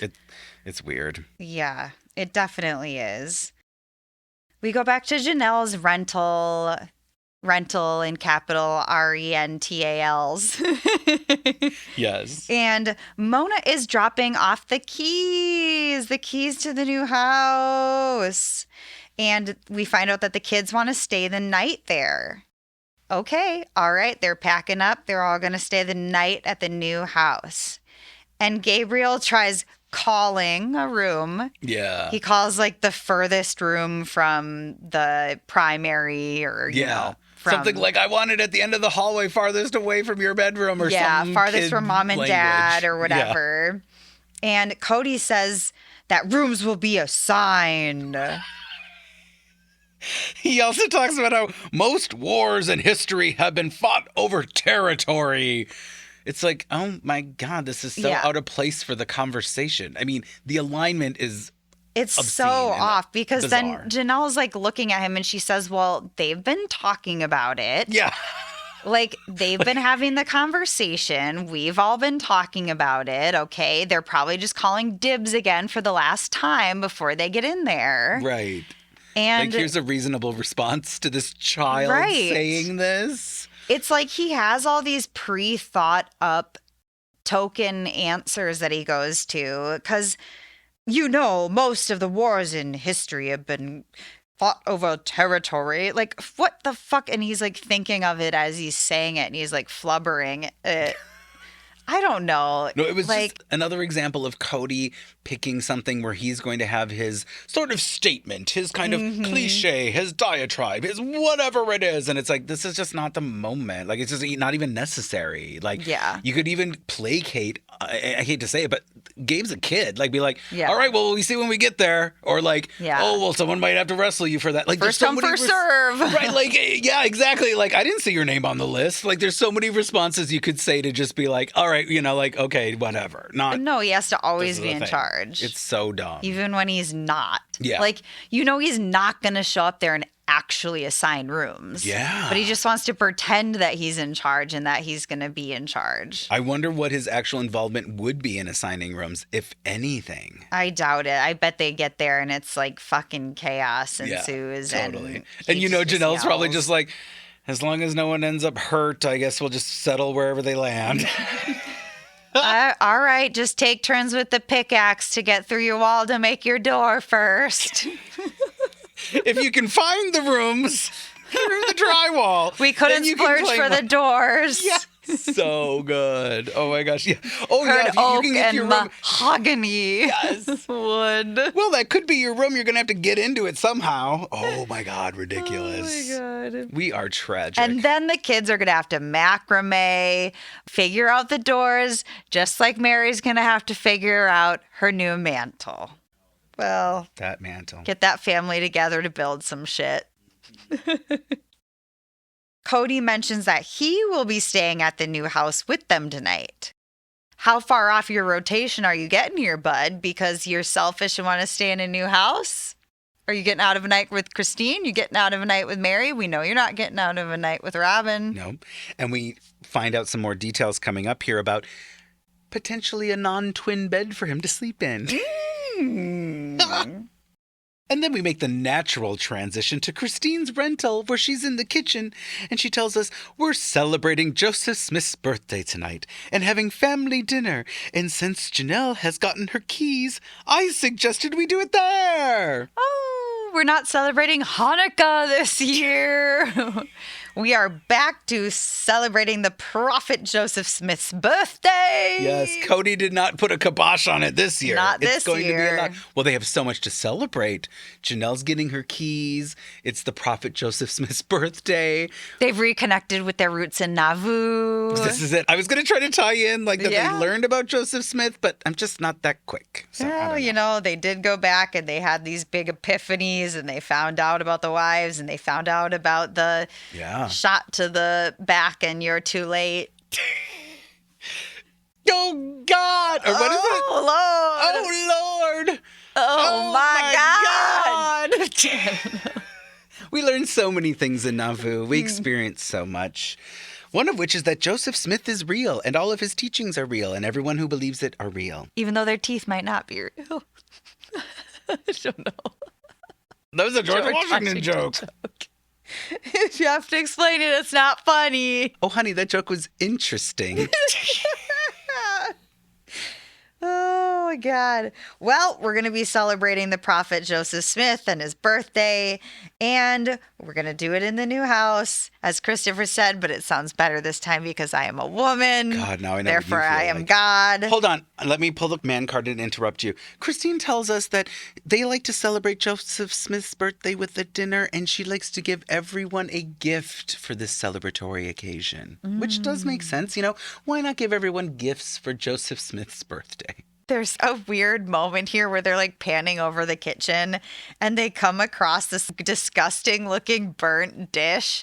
And Aspen's like, is this the tiramisu? And it's this like disgusting burnt dish on the counter. And it's like, Yeah. happy birthday, Joseph Smith. Hope you like burnt tiramisu. And I didn't know what it was at all because when I was the shot, it was ridiculous. It looked like someone made brownies, but they didn't mix it up. And like half of it was burnt into the side and the other half was just like egg yolks mixed with milk or something. I was And like, Aspen has like a fork and is like Aspen- yeah. lifting the crust. yes, as it's just like, what even is this? Oh and my God. that's what I really love about Joseph Smith's birthday is that you eat burnt, dismembered, and disfigured tiramisu.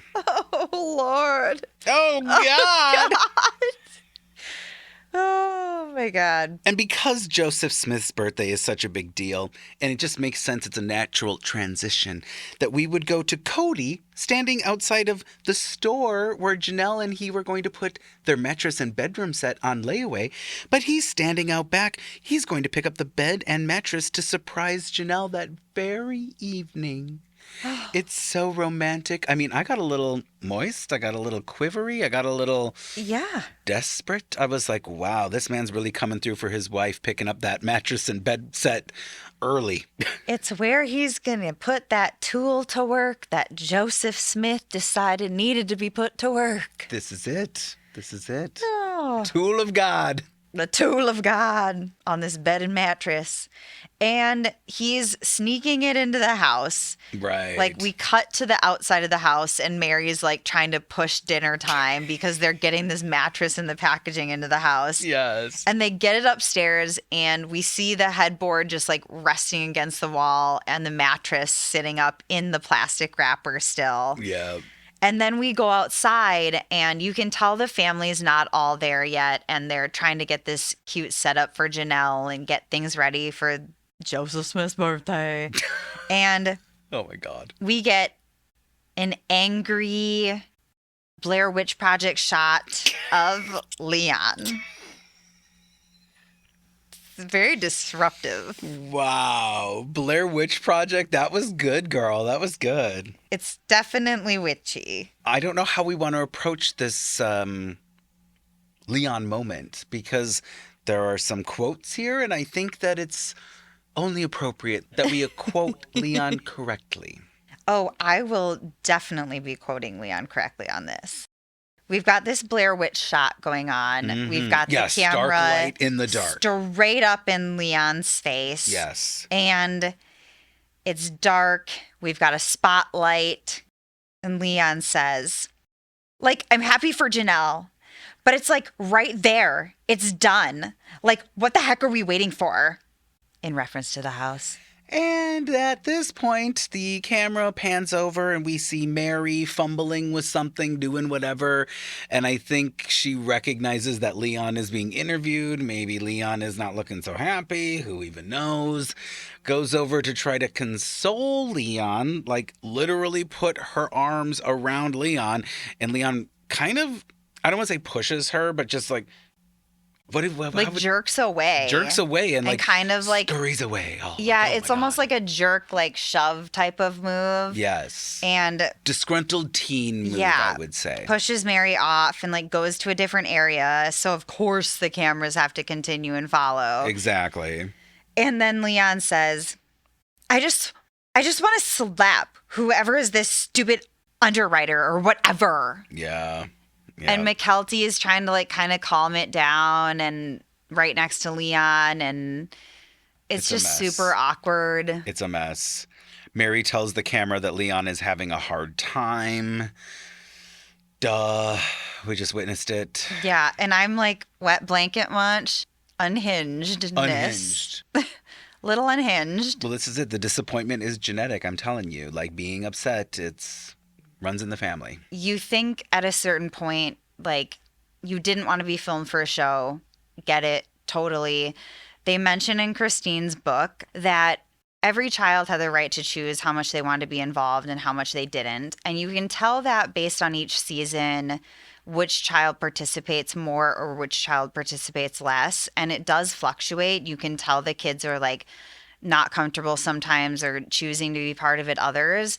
So then there's these moments with Leon where they're being like unhinged and unrealistic, and they had the choice supposedly, and I'm just going off of one book, supposedly, yeah, to walk away and not be a part of this.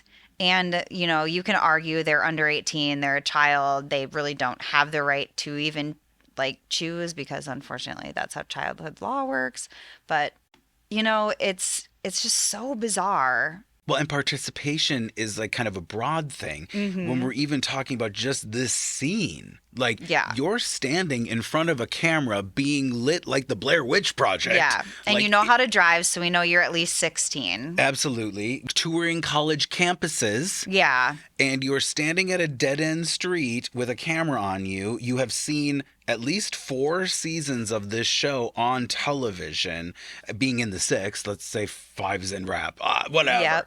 Yep. And you're going to do this thing, and this is what you're doing. Yeah, and you're talking about slapping somebody because you're not in your home yet. And it's like, your mom's been lying to you.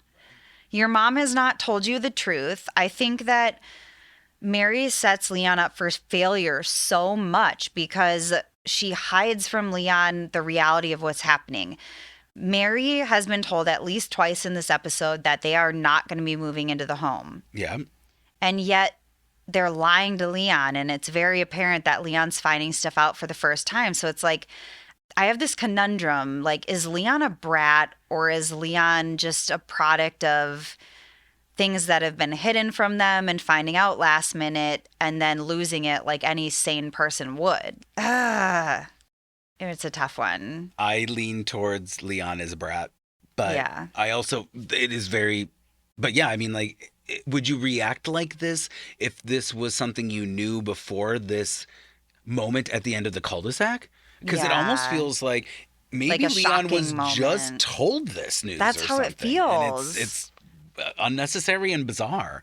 And then also, this is a family who has been filmed for a hot minute. Like, why would you be telling someone this right before they're going to be filmed? It's almost like I don't want to say it's intentional, but it feels like it. There's a combination of Meri totally lying and Leon being whoever they are. Well, just with the baby situation, you know, like Meri keeps pretending and like yo-yoing back and forth about having a baby and not. So of course Leon thinks there's this possibility when we all fucking know in reality that there's not. So the footage we see is Leon being upset about something that even their mom isn't as upset about. It's just... It's bizarre. Weird. Our next scene takes place at Janelle's rental, not at her new home where she has the keys and they're breaking through the drywall to get into their bedrooms. We're at her rental, and the parents decided to tell the younger kids that they're having dinner at Janelle's rental. So as the kids are gathering at Janelle's rental, Meri tells them that they decided they should probably have dinner to celebrate Joseph Smith's birthday at Janelle's new house. Woo! The little kids go wild because they love lying to these kids, you know. Fucking lie to them. And then they do show again. some footage of the kids being enthusiastic and excited about going into the new house and whatever. But there is that underlying element of, you guys are just like constantly lying to the children. It's a little weird. Whether it's for a joke, whether it's to get what you need out of them, whether it's to placate them. I mean, this one did feel like not negative, you know? No, this was like a little farce. Yeah. I would call it a pleasant little farce. Yeah, a pleasantry thing, but I don't know.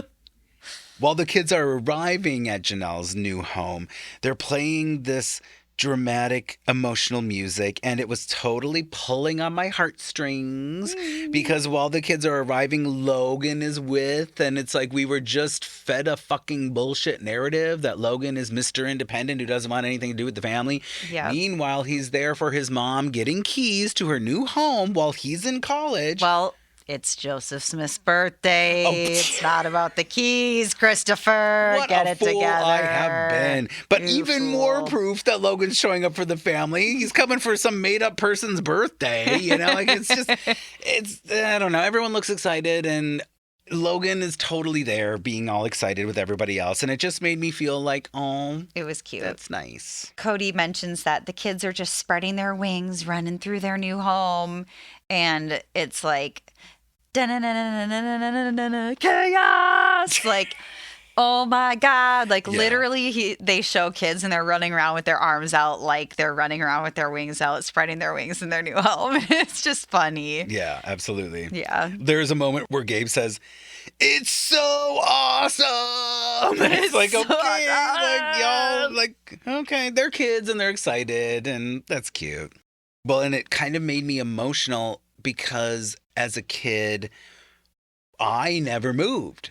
I never moved. I never moved into a new house. I was brought home in the bassinet I was delivered by an angel, by the You were stork, by the whatever. I Brought don't know. home Matilda style in the trunk of a car with your car seat rolling around in the back. My parents brought me home in a cooler and dropped me off in the basement where I somehow survived till I was an adult. Oh my God. And like there were so many times when I was a kid where my parents talked about like, oh, we might move, we might do this, we might whatever. This is a theme in my parents' life where there's a lot of talk and not a lot of things. So when I was a kid, I would get excited. Like we would go look at an open house of a home and my dad would talk to us about, well, what would you think about living there?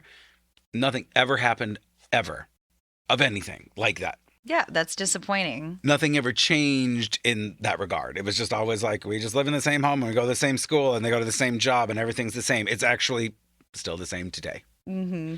So when I saw these kids being excited about something new that was promising, that meant some sort of new chapter or some sort of advancement or change that could be positive in their lives, I was like, oh my God, it just got me in an emotional place because I'm like, I never got that with my parents when it came to a home or a change or a transition that was like enthusiasm and excitement.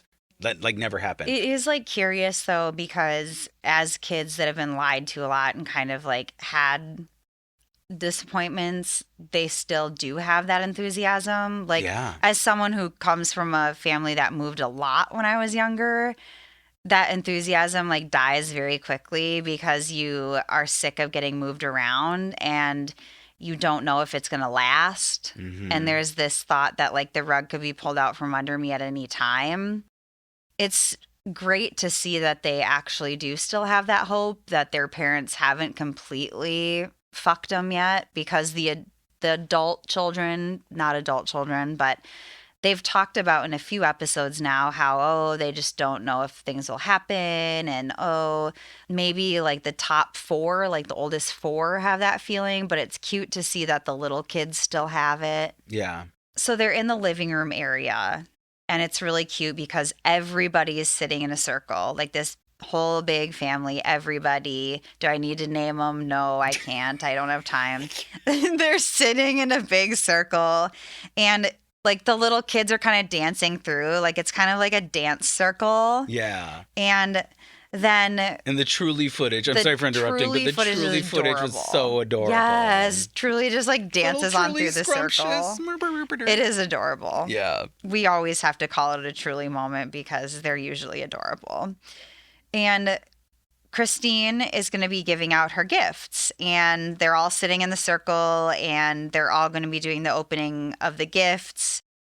This year, she took what each kid's name means, their birthday, and what they each wrote for the family mission statement, and she does a little write-up on how she sees each of the children. Yeah. And she picks like a fancy piece of paper from the Yes. Michael's aisle where you would usually be working on collages, scrapbooking paper, some people might call it. It's expensive, like $125 a sheet.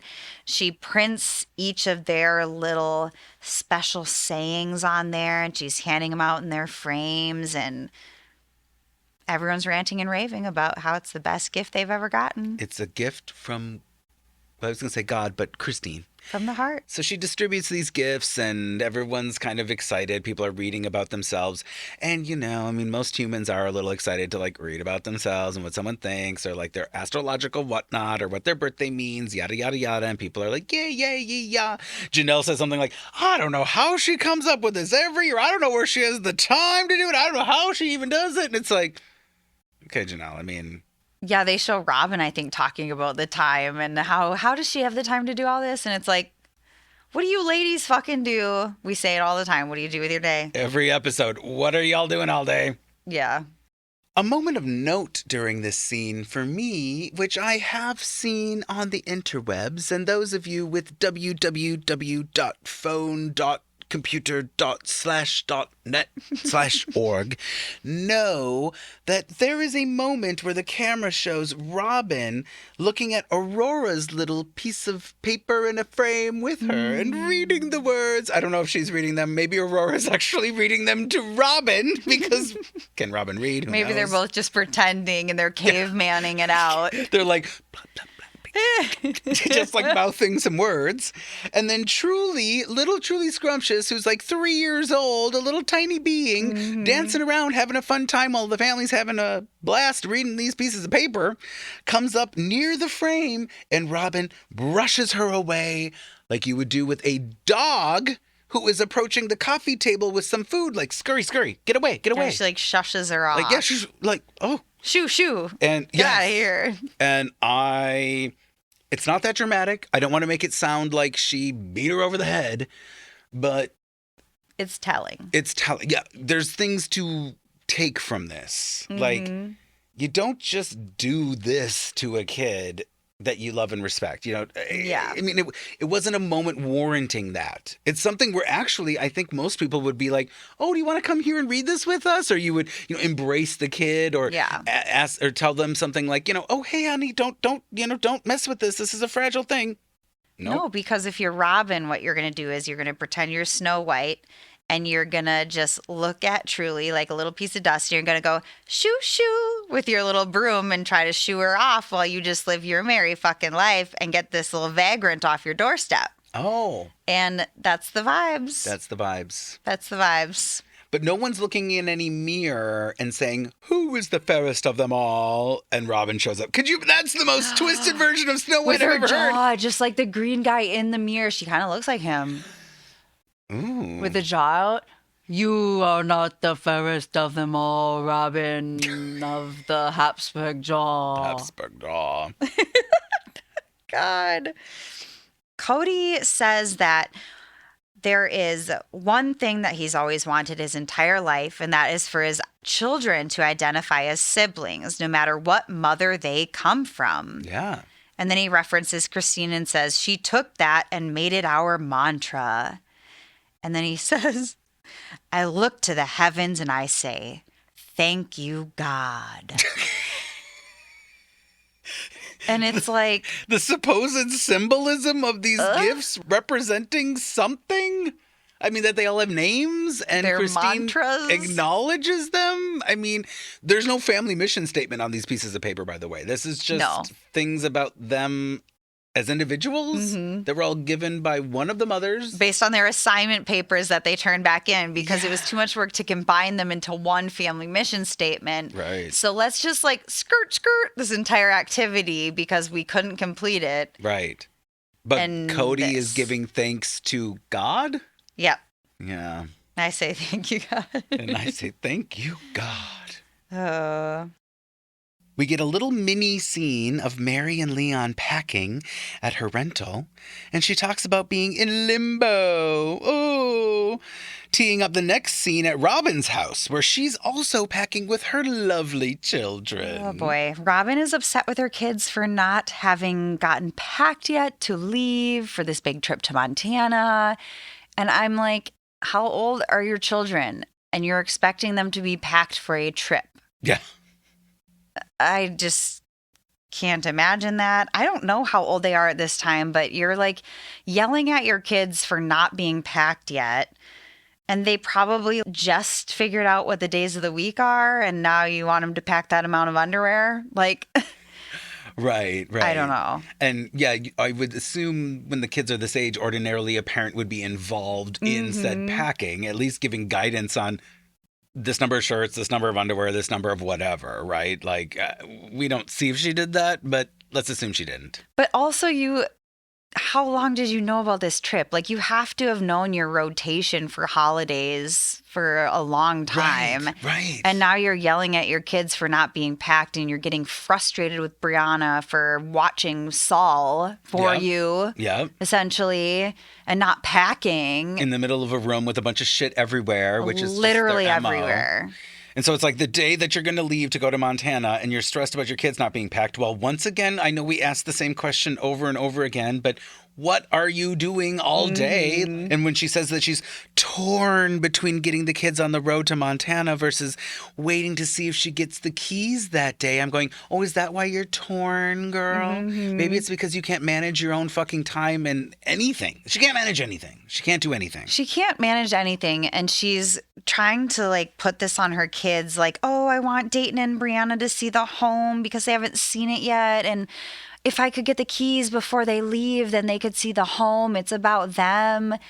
And it's like, it's not about them. It's about these 5 days that you have left. And you have what we're going to find out is a 16-hour drive ahead of you. Yeah.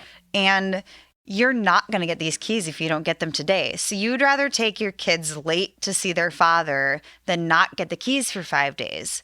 So why can't you just be honest with your kid's dad and say, hey, I'm waiting to get the keys for my new home. Do you mind taking the kids like however many hours later? We'll text you when we leave. It's just so bizarre, like the amount of lying that has to happen here. And I don't think I'm just like assuming all of this. I just feel like there's this weird cloud of bullshit lies floating around our heads. Yeah. If she's going to be bringing the kids up to Montana to visit their bio dad the weekend before Christmas Eve, does this mean that the kids are actually spending Christmas with their dad in Montana? Yeah.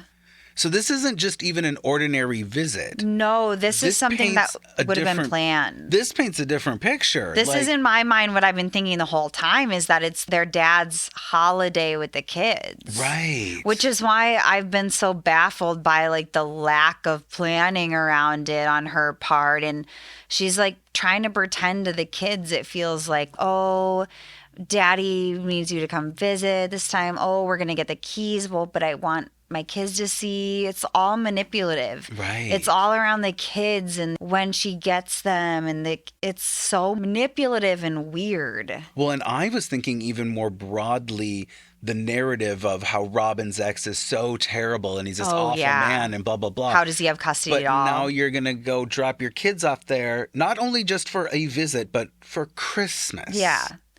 Like this is some sort of custody agreement if you're dropping them off there for a holiday. Therefore, how does your child's father have custody then? Yeah. And there's just so much about this that the math is not mathing on any of this. No, it isn't. It's a very bizarre situation. And even finding out that Kody's driving and they've got this 16-hour drive and they're going to leave at 3:30 p.m. instead of what they were going to do because of the plan to get the keys. And she gets this call on the stairs, though, and acts all shocked, like whoever this guy is on the phone that's like helping Mona, whatever. Oh, you mean it? You really mean it? Like, oh, really? We're going to get the keys Auntie today. Em. Great acting, Robyn. Oh, my God. Well, and then when Kody shows up and we hear about the 16-hour drive ahead of them to bring her kids, not his kids, her kids, to their bio dad's house for a Christmas visit. This,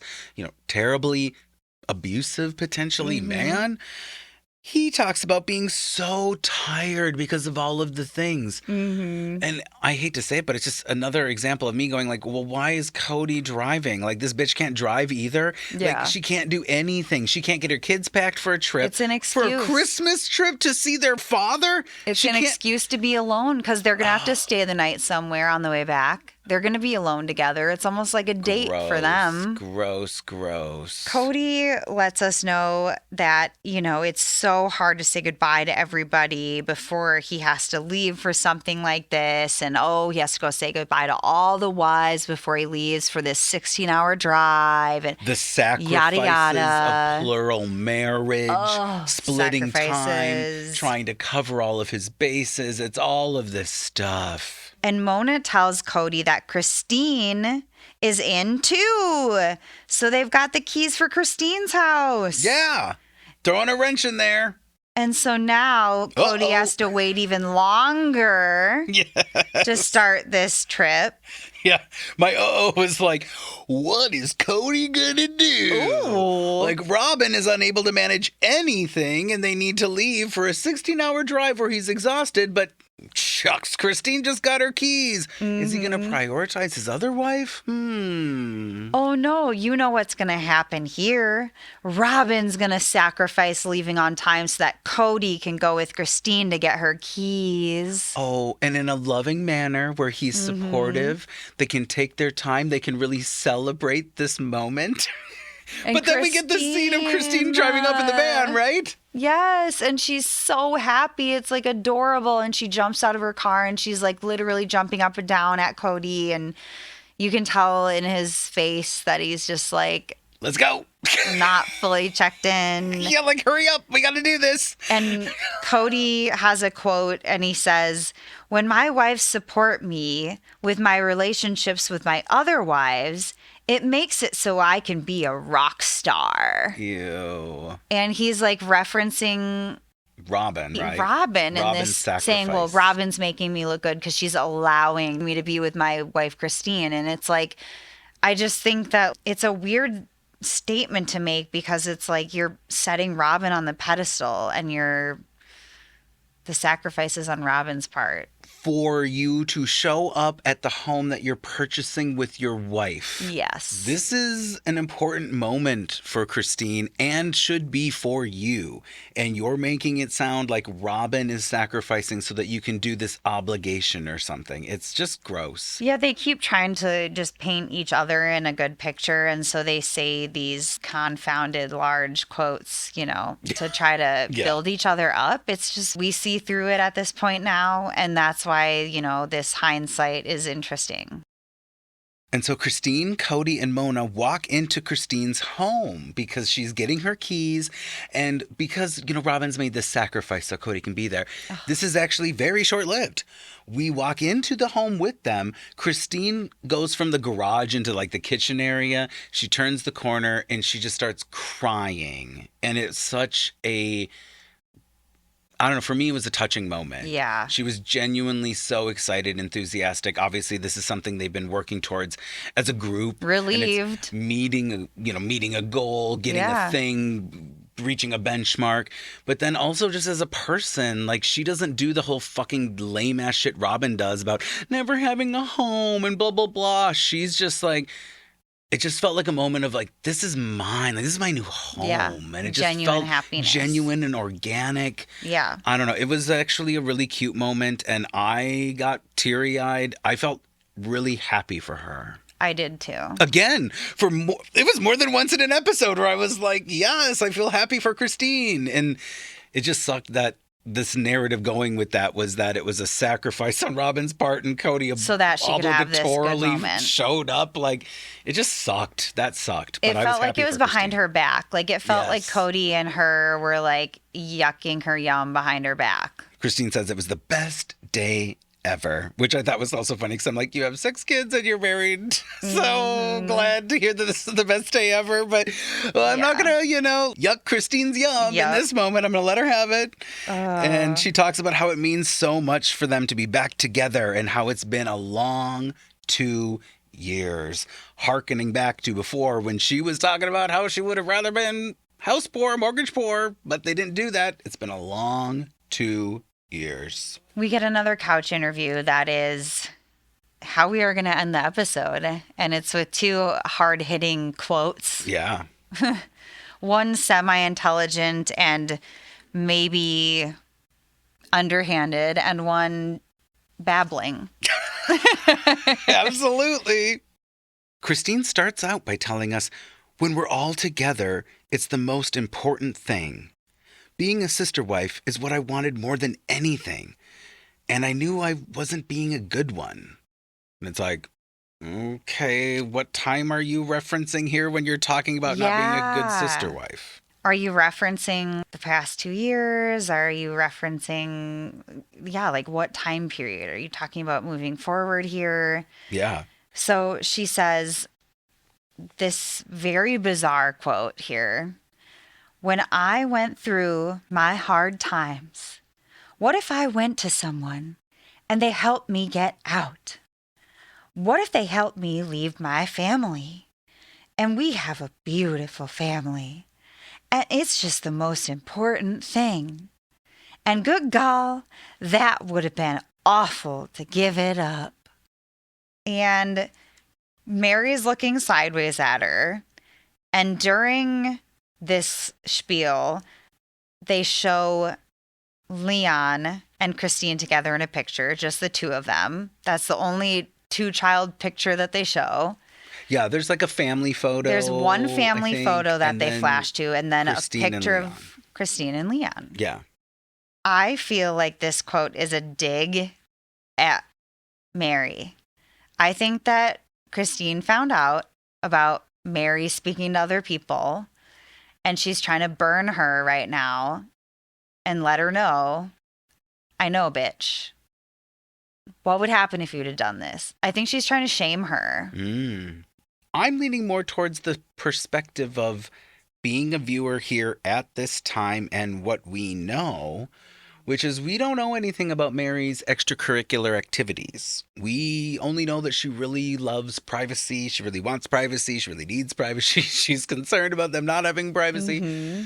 So when I hear this quote from Christine, I am scratching my chin a little bit about like when she's talking about if I knew I wasn't being a good one. I mean, she does reference that with conversations with Robyn before. Remember when they went to the Greek diner and she was like, I'm not being a supportive sister wife.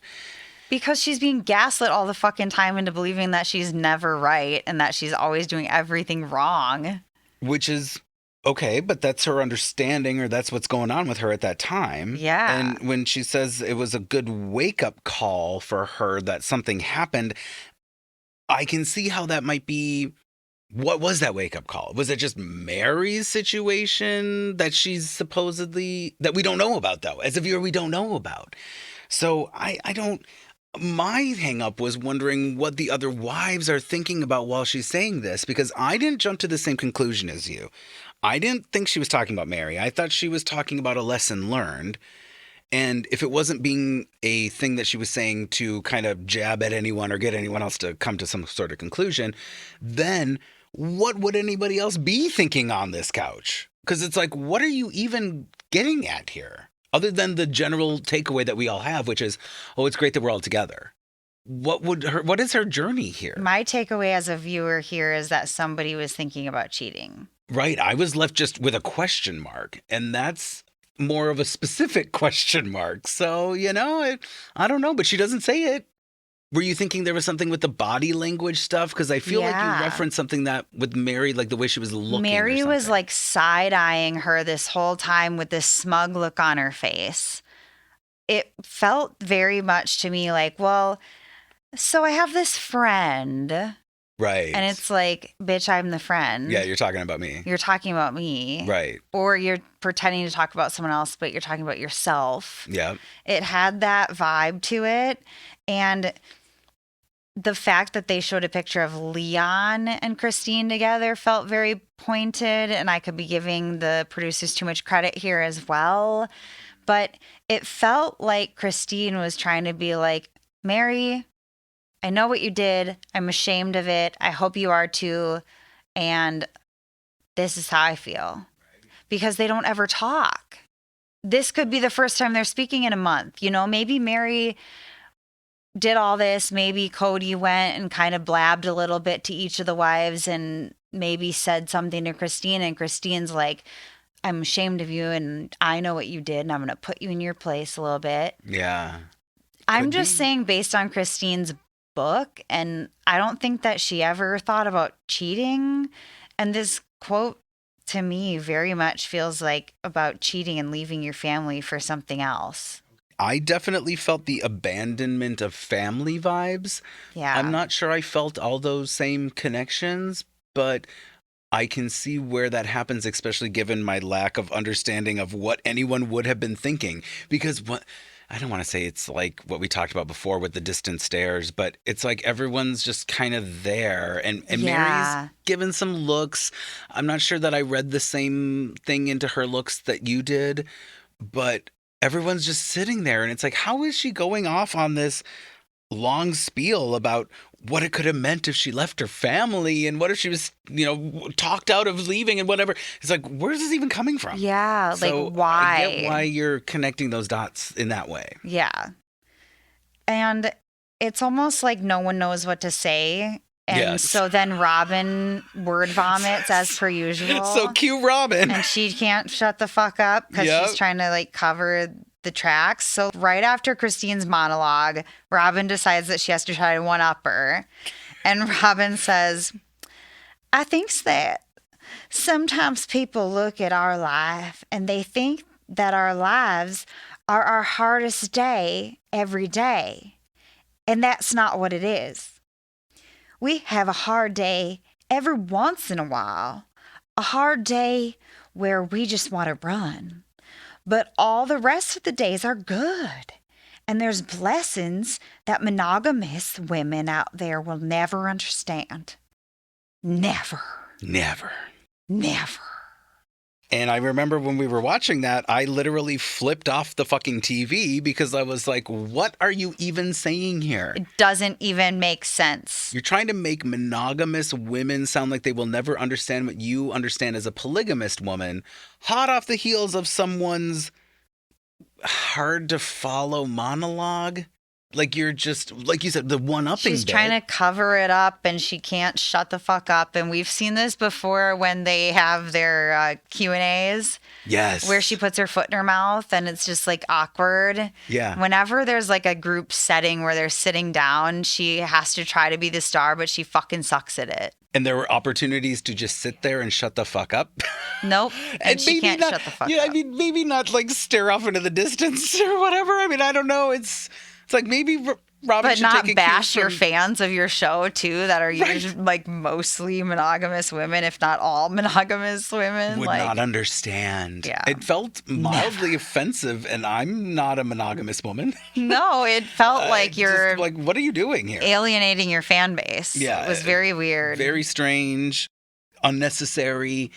Not sure it helped tie a bow to a weird end of an episode Never. that I'm unclear about. I don't know. It left on a strange note for me. They usually do. They usually fucking do. At least at this time, at least with this episode, we're not at the cul-de-sac. Thank fucking Jesus. Although maybe they're recording in the cul-de-sac and we just don't know. Right, because it's in the future. The home's already there. They've set up the Fuck. trailer out front, and they're all sitting in. Oh, God. Probably. I don't even know. Oh, my God. Terrible, terrible. Okay, darling. The time has come for you to lip sync for your life. Just kidding. Wrong show. It's okay because I suck at lip syncing, but I'll actually sing. I think this is the first You time you brought can it quote up. me as saying, please turn the show off. Please turn it off. All right, darling. Are you ready? You drive us with this one. You drive us. Oh, God, look out, everyone. I'm thinking All right. of 101 Dalmatians. Crazy woman driver. Like, look at me. I'm putting a woman in charge of driving. Oh, this. I'm sorry, I'm just a virgin that can't drive I'm just a girl. Eat. in this world. I have taken a mustard seed from Aspen recently, maybe in the last episode. Oh, yes. You threw her under the bus, that poor Aspen. Yes. So sorry. It's when she was talking Oh, shit yeah, about she Logan was leaving. talking sure on Logan. Mm-hmm. Yeah, I didn't like that very much, Aspen, darling.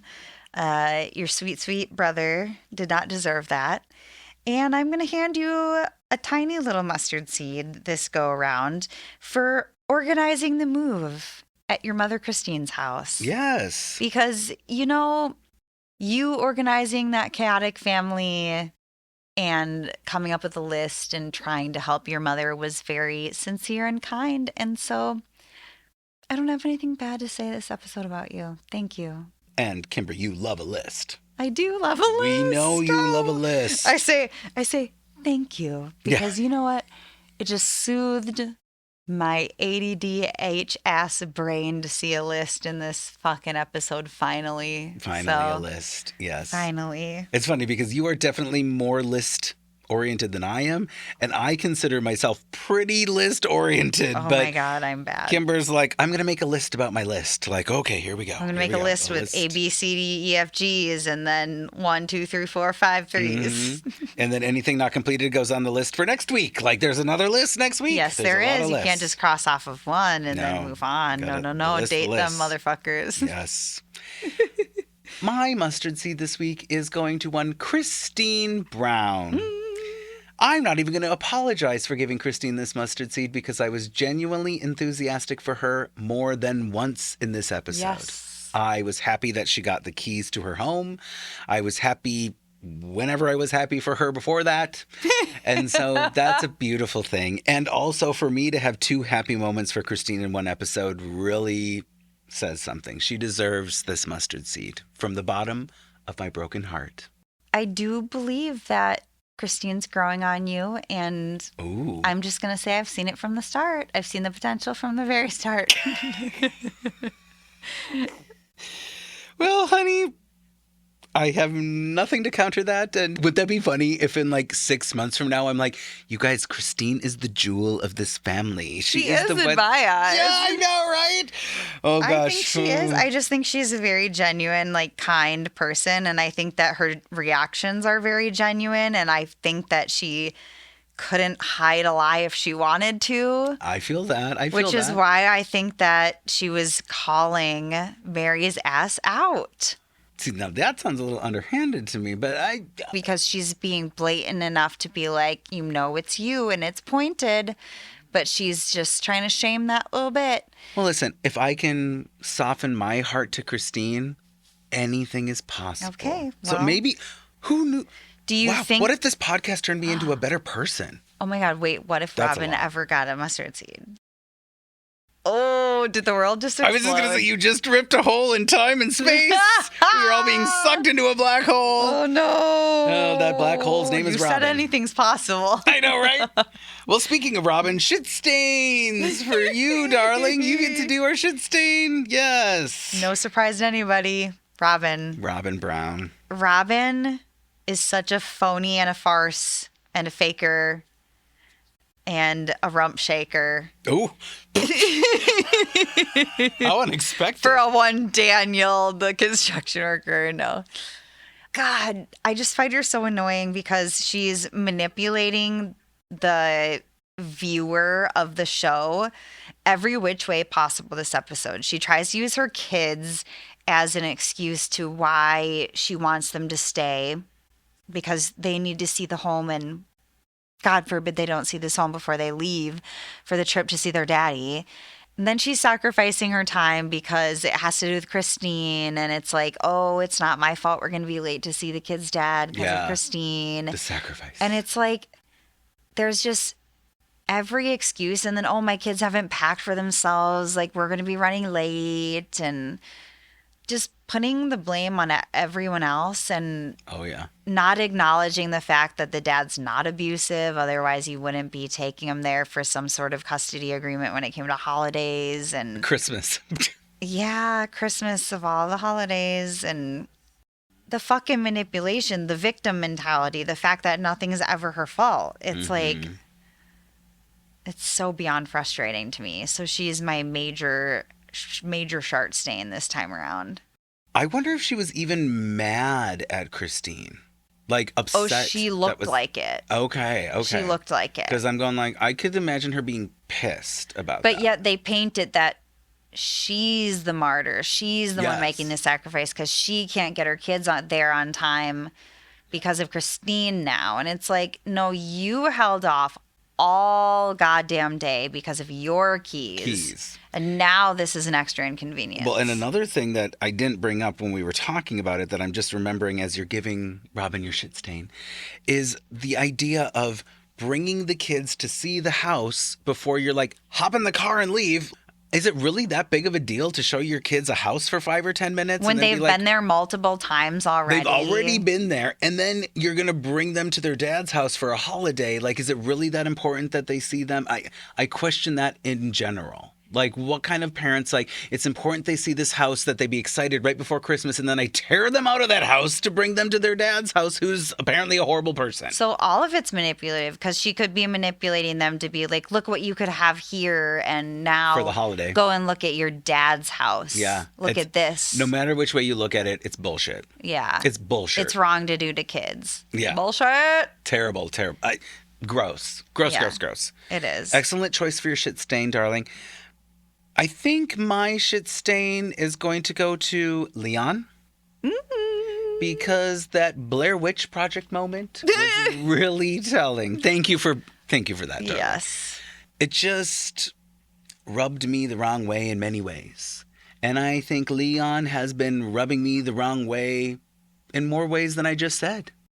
The whole avoiding that you're a spoiled brat bit is done for me on this show. You're a spoiled brat. This is not cute. Yeah. You've been on camera for long enough to know that this was not going to bode well for you. Mm-hmm. And I think that you were giving Leon some great credit for, maybe Meri has not been truthful with Leon and like divulged all the information, so that doesn't set your child up to look well when they're it sets him up for bitching failure and complaining on camera about shit and looking like a spoiled brat. It's not cute. I'm not a fan of Leon right now. The clip was unhinged. Yeah. It was unhinged, and it was like even McKelty was trying to calm the situation and pull Leon away from the camera. That's amazing. So, like, that goes to show me that McKelty at the younger age, or if not same-ish age, had the wherewithal to be like, let's cut this. And then Leon's pushing their mom away, and who knows what Leon is battling with in their mind at this point in their life. But if Leon was to have committed murder at that age, they would be charged as an adult probably, right? Fair enough. So, like, at what age do you say a child can consent to being on television? Oh, honey, I'm not... No, and I know we're not going to get into this. I know, is I'm like I can't answer that hypothetical. No, this is a huge question. But children don't have rights. Mm-hmm. Unless you're working them for money, they don't have rights, which is fucked up. And so I can completely understand how this whole thing would have gotten taken out of control and none of the kids ever saw a dime for being on the show, and that's fucked up. But there comes a point, too, where you're a certain age and you know what's going on and you're kind of in the know. I mean, that's my fallback to why Leon's getting the shit stain is because it's like, this is the 6th season that you're filming. You've seen yourself on TV. You know what this is. This isn't your first rodeo. In light of recent events at time of filming, the year of the Lord 2026, Leon is being a bit performative about wanting to share their story. Yeah. While also saying that people talking about them or their family need to be more creative, basically like putting people down for being pundits of any kind of pop culture, anything, or if you're going to talk about anything or anyone, then I guess you're whatever. But beyond that is this continued thing that Meri does that Leon's now doing where it's like, I will tell my story. Don't talk to me in public. I will share my story. Don't ask me any questions. I'm going to block people. I'm whatever. And it's just lame. It's unlikable. Write just in like a this fucking clip was diary unlikable. then. Like, if that's how you need to share your story, get it out, like, for yourself to heal, write in a fucking diary. Yeah, But or you write a can't- book. Literally Yeah. write a book if you want to. But to keep coming out and saying, like, it's, up to me, my timeline, this, that, you're 1,000% correct that it is. Yeah. But why the fuck are you saying this for everyone to, like, continue to see if you don't care about the public opinion? Like, Right. It's just so backwards, and it's like, write in a goddamn diary. Don't even publish it. And to not even be sharing anything of any substance. To be going on social media being like, I'll tell my story. I'm going to whatever. But blah, blah, blah, blah. But then share nothing. It's like you're just looking for... It just feels like it's a grab for attention, for Money, views, maybe. for money with some sort of either, I don't want to say Patreon, but they definitely have something going on with Aubrey or Audrey, whatever their partner's name is, for selling things to people. I think it's to drum up attention and something, but then also being like, I don't want attention and I don't want you, whatever. It just reminds me of more spoiled brat behavior. It's and this very spoiled is brat. more of the same. And I don't really want my current day Leon annoyances to color my shit stain choices. But I just No, this one was bad. This one was definitely well worth it. They literally said they want to punch someone in the face because of their mom not getting their fucking paperwork in on time. Yeah. Like, do you not realize this all falls back on your mom? not the underwriter and you're threatening to punch someone in the face for their job your mom. Out of upsetness. But like you said, this may be not all Leon's fault, if we want to put it that way, because if Meri's not divulging all the information, it's like, y'all are two peas in a fucking pod. They are. They're fucking messy. They are. Messy and unlikable. And I've given Meri some fucking mustard seeds. I know. And I guarantee if you put this clip next to the clip that Leon released recently on socials, you'd be like, oh, is that the same clip with the filter on? Yeah. Yeah. It's same uncanny. Vibes. It's uncanny because it's real. Same vibes. Absolutely. Our Keep Sweet this week comes from Patreon, and we've decided to read one of our shit stain and mustard seed entries. And Christopher, I fed this to you because it just fed my ego, and I would like you to read it back to me for my own self-indulgence. Oh, it's almost like there's a woman sphere thing happening here. Interesting. Are you sure you don't want to read it to me and have me repeat it back to you so our listeners can digest it a little better? Oh. Yes, our Keep Sweet moment this week is from Sue. Thank you, Sue, for leaving us your mustard seed and shit stain of the week for season 6, episode 1. Thank you for everyone who actually did so. Mm-hmm. Sue left us a shit stain and mustard seed that is about a story that you shared when you were working in a salon and there was some rude asshole hovering over his teenage son, getting his hair cut. And he told his son something about, like, don't you ever bring a girl that's like this home or something. Yes, like that. yeah, my tattoos. He was talking about my tattoos. That's and right, it's the like, tattoos. Don't bring someone home that looks like her. And your coworker said a comment, something like, hey, she is the nicest person. She walks on water. Yes. She blesses everything she touches. And your son would be lucky to ever bring someone like her home. I trust her with all my passwords. Give her your credit card. This is... And Sue says, my shit stain goes to the dad at that salon that was rude to Kimber. And my mustard seed goes to her coworker for defending her. Kody and Robyn are my permanent shit stains for the Brown family. I love your podcast. Well, thank you, Sue. We love you too, Sue. We do love you. Thank you. And thank you for supporting the person who defended Kimber's honor. Thank you so much. Was it worth defending Kimber? Most definitely. And Sue, thank you for being another mustard seed for us this episode. We appreciate it. And thank you for giving your shit stain to that bastard at the salon.